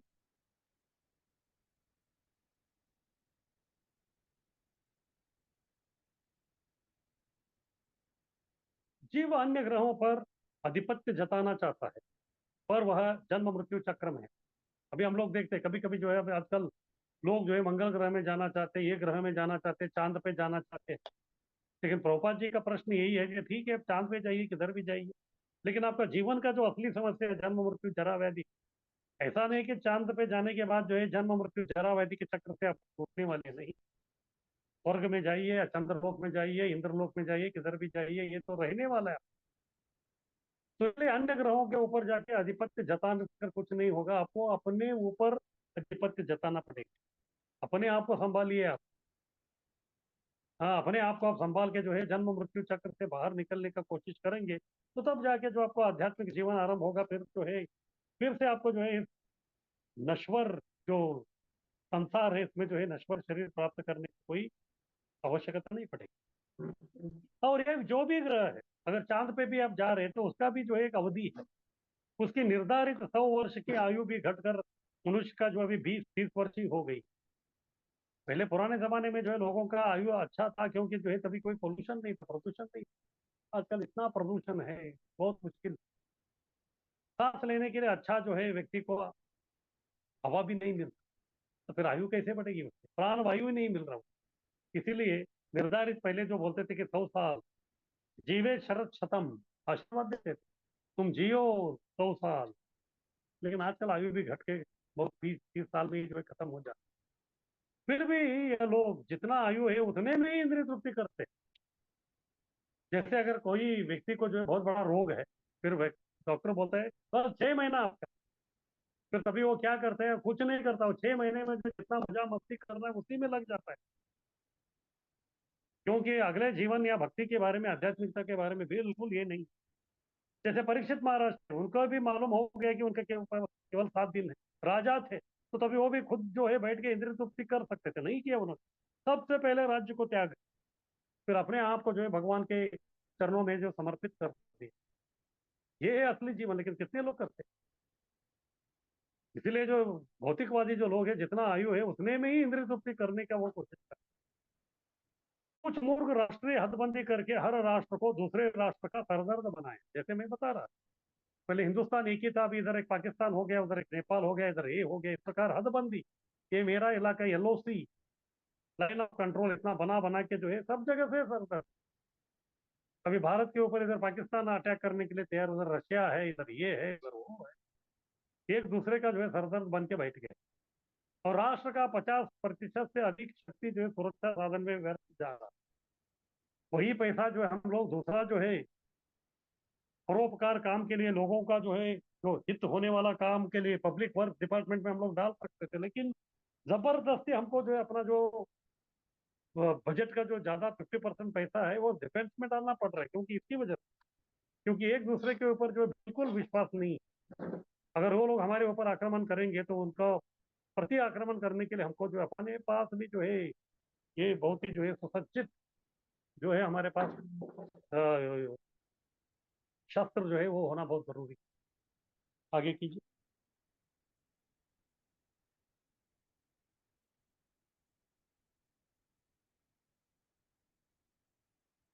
ये लोग वास्तविक ज्ञान का अनुशीलन नहीं करते। उनको लगता है कि हमने जो है डबल पीएचडी किया, ऑक्सफोर्ड में जाके किया, इधर जाके किया है, लेकिन ये वास्तविक ज्ञान नहीं है। तो वास्तविक ज्ञान जो है वो तो आध्यात्मिक ज्ञान है, उसको पालन करने के बाद व्यक्ति शांत होना चाहिए। और जितना ये लोग जो है भौतिक ज्ञान को प्राप्त करते जाएंगे उतना ही जो है उनका क्या हो जाएगा, उनका जो है वो उनका उतना ही जो है वो लोग दूसरे लोगों के लिए सरदर्द बनते जाएंगे। पर उन्हें भौतिक तथा तथाकथित आध्यात्मिक ज्ञान के बारे में गर्व है, फिर भी जो है उनको लगता है कि अरे मैं इंजीनियरिंग किया हूँ, कहाँ, लंदन यूनिवर्सिटी से किया हूँ। दूसरा बोलेगा कि मैं जापान यूनिवर्सिटी से, उसके ऊपर उनका गर्व है। आप इधर करो या उधर करो, लेकिन फिर भी जो है तुम्हारा जैसे आयु खत्म हो जाता है तो फिर बाद में जो है यमराज के आपका आपका डिग्री सब देखने वाले नहीं। फिर भी लोगों को जो है अपना भौतिक उपलब्धि जो उसके ऊपर गर्व है। आधुनिक राजनेता धीर का स्वांग किया तो भी वो अधीर है। कभी कभी अगर कोई आपदा आती है नैसर्गिक, किधर तो भूकंप हो गया या सुनामी आ गई, तो तभी हमारे जो पॉलिटिशियन या उधर के जो लोग हैं फिर वो क्या करते हैं, वो कितने धीर है, अरे अब डरिए मत, हम है, हम सब कुछ करेंगे, किस प्रकार से वो बोलते हैं, किस प्रकार का धीर बनने का स्वांग करते हैं, लेकिन सबसे पहले अधीर वही है। जैसे अभी हम लोग देखते हैं वायनाड में जो है, केरला में इतना जो है पूरा बारिश की वजह से जो है धरती जो पूरा धंस गई, और उधर का जो एमपी थे वो साहब आए थे, वो जो उधर देखने के लिए आए थे तो वो कार से बाहर भी निकलने के लिए भी तैयार नहीं। जैसे लोगों ने ये देख लिया तो फिर जो है उनका क्रोध बढ़ गया। इस प्रकार से ये लोग जो है केवल स्वांग करते हैं धीर होने का, लेकिन वो सबसे ज्यादा अधीर वही। उनसे पूर्ण ज्ञान की आशा नहीं की जा सकती है। वे केवल रुपयों के रूप में अपना पारिश्रमिक तप करने में व्यस्त है, बल्कि वो स्वार्थी है। इलेक्शन में जो है बहुत सारा इन्वेस्टमेंट कर दिया, बहुत सारा पैसा डाल दिया है, अभी जीत के आने के बाद केवल क्या करना है, उसको सब सूद समेत वसूल करना है। यही उनका काम है और कुछ नहीं, उसी में व्यस्त है। किसी का जो है भलाई करने के बारे में जो सोचने के लिए उनके पास वक्त ही नहीं। वे आत्म साक्षात्कार का ज्ञान नहीं दे सकते क्योंकि उनके पास वो है ही नहीं। न वो आत्मा के बारे में जानते हैं, न उनका कोई साक्षात्कार है, तो फिर वो दूसरे का आत्म साक्षात्कार के बारे में कैसे सोचेंगे, तो नहीं। ప్రశాంత్ आगे మళ్ళా कीजिए। నేనుగా ఒకటేకి పోయింది చాలా ఎందు వచ్చాను మీదికి పోయినా అడుగుకుంటా నేను ఒక ఆమెకి అడుగుతున్నా, ఆమె నా చేతిలో కుప్పని చూస్తుంది, ఇది కుప్పం తినడానికి వచ్చిందా, తిన నిజంగా కుప్పని ఉందా, నా దగ్గర కుప్పని లేనే లేకుండా తిరిగి నాకు చూస్తుంది కానీ చెప్పింది లే మీద ఉందని, నా ఎదురు మీద పోయినాక ఇయ్యారని, అది కూడా వాళ్ళు ఇయ్యారు వచ్చి ఇది పోయినాకంటే కానీ నేను అలా आगे कीजिए PPT।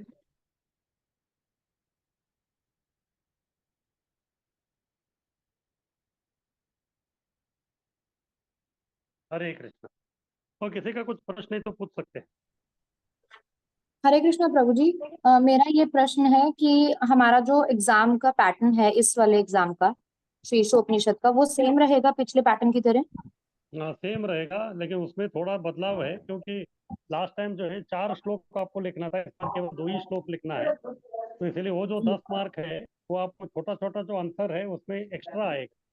लास्ट टाइम आपको जो है 30 कुछ तो प्रश्न दिए थे, छोटा छोटा, उसमें 25 लिखना था, लेकिन इस बार जी 40 जो है आपके छोटे छोटे प्रश्न आएंगे, उसमें जो है आपको 30 लिखना है। 30 इस लिखना प्रकार है से जो है प्रभु। 10, हाँ 10 मार्क उधर एक्स्ट्रा हो गया। फिर बाद में ओ, 3 ही है अपना असाइनमेंट लिखने का, और वही 3 जो है एग्जाम में आने वाले, बस।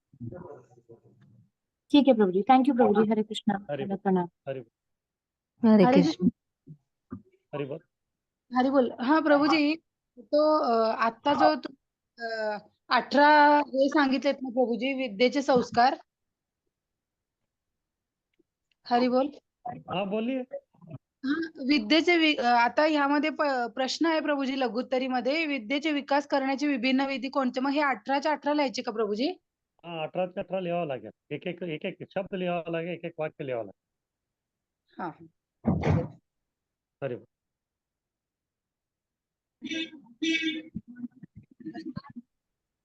हरे कृष्ण प्रभु जी। हाँ हरि बोल।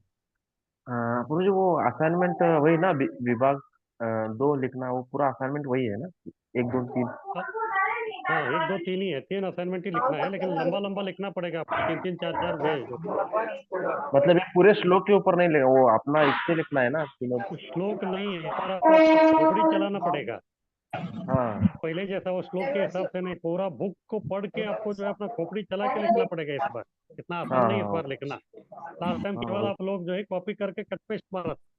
इस बार कट पेस्ट नहीं चलेगा, आपको बैठ के सोचना पड़ेगा क्या लिखना है। और उत्तर जो है एक एक जगह में नहीं मिलेगा आपको, पूरा ईशोपनिषद में फैला हुआ है वो। हाँ, इतना आसान ठीक है नहीं है उसको लिखना। ठीक है, धन्यवाद। हरे हरि कृष्ण प्रभु जी, वो श्लोक कौन सा है? आपने 2 श्लोक बोला। आप असाइनमेंट का सब दिया है ना, उसके लास्ट में 2 है श्लोक, उसको देख लीजिए, दिया है आपको कौन सा करना है। प्रभु जी, एक प्रश्न था मेरा। हाँ बोलिए। आपने नम्रता के बारे में बोला ना प्रभु जी, हम्म नम्रता से हम आगे बढ़ते हैं। तो हम्म हम पहली बार भक्ति करते हैं, तो जब करते हैं भक्तों के संग में आते हैं, हमारा नम्रता रहता है, तब उससे खुशी के लिए हम्म हमारा सब इंद्रिया सब खुश रहता है। तो दे हम्म जैसे धीरे धीरे हम भक्तों के संग में जाते हैं और मंदिर जाते हैं, ऐसे ही थोड़े दिन होने के बाद हम सब पता चलता है कि कौन भक्त कैसा है, इस्कॉन कैसा है। तब हम बाद में इजी हम्म लेते हैं प्रभु जी। कुछ भक्तों के साथ हम्म हम नम्रता प्रस्तुत करते हैं, कुछ भक्तों के साथ नहीं करते हैं। तो हम्म। क्या इससे हम आगे बढ़ सकते हैं क्या भक्ति में? समझ में नहीं आता है प्रभु जी। तो हम नहीं दूसरों बढ़ को भी सकते ना, देखा है ऐसे, क्योंकि जैसे और आप खुद का भी वैष्णवों के ऐसा प्रति हुआ है। अपराध, देखिए जैसे आप वैष्णवों के प्रति अपराध करेंगे तो आपको क्या लगता है आपका आगे मार्ग होगा? नहीं जाएगा। आपको जो है बहुत सावधानी से बरतना पड़ेगा जैसे जैसे आप आगे जाते हैं। इसलिए आपको सिद्धांत तो आपको मालूम है, फिर आपको समझ में आ रहा है कि क्या गड़बड़ है, तो उसको कैसे सुधारने का वो आपको सोचना पड़ेगा, क्योंकि अपराध करके जो है हमारा प्रगति नहीं हो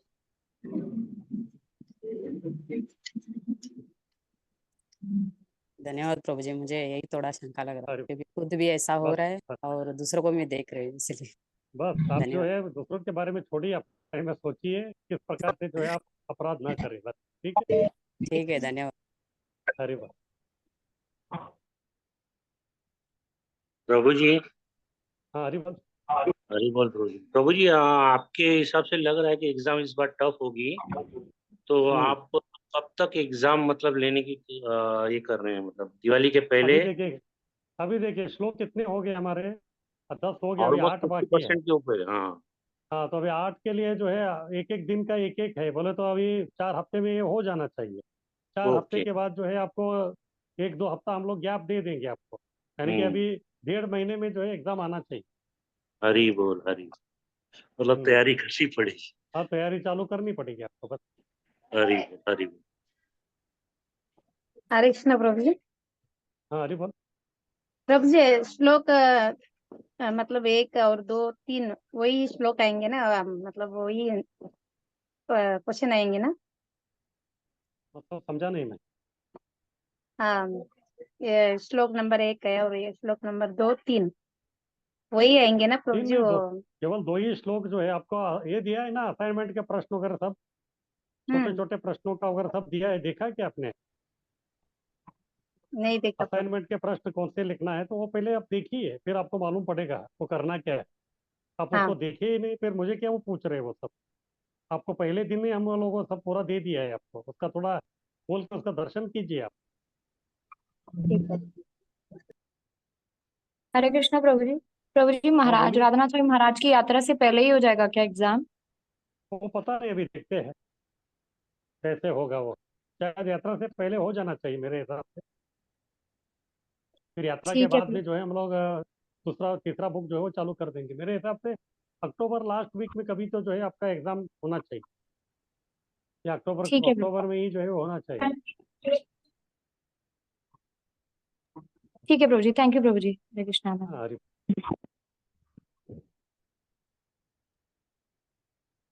तो ठीक है, फिर अभी हम लोग अगले हफ्ते मिलते हैं। ठीक है, बहुत बहुत धन्यवाद। मंशा कल्पतरुभ्यश्च कृपा हरे कृष्णा दंडवत प्रभु जी। वैष्णवेभ्यो हरे कृष्ण प्रभु दंडवत दंडवत प्रणाम प्रभु जी, दंडवत प्रणाम प्रभु जी। हरे कृष्णा दंडवत प्रणाम प्रभु जी। हरे कृष्णा दंडवत प्रणाम। हरे कृष्णा हरे कृष्णा प्रभु जी, दंडवत प्रणाम।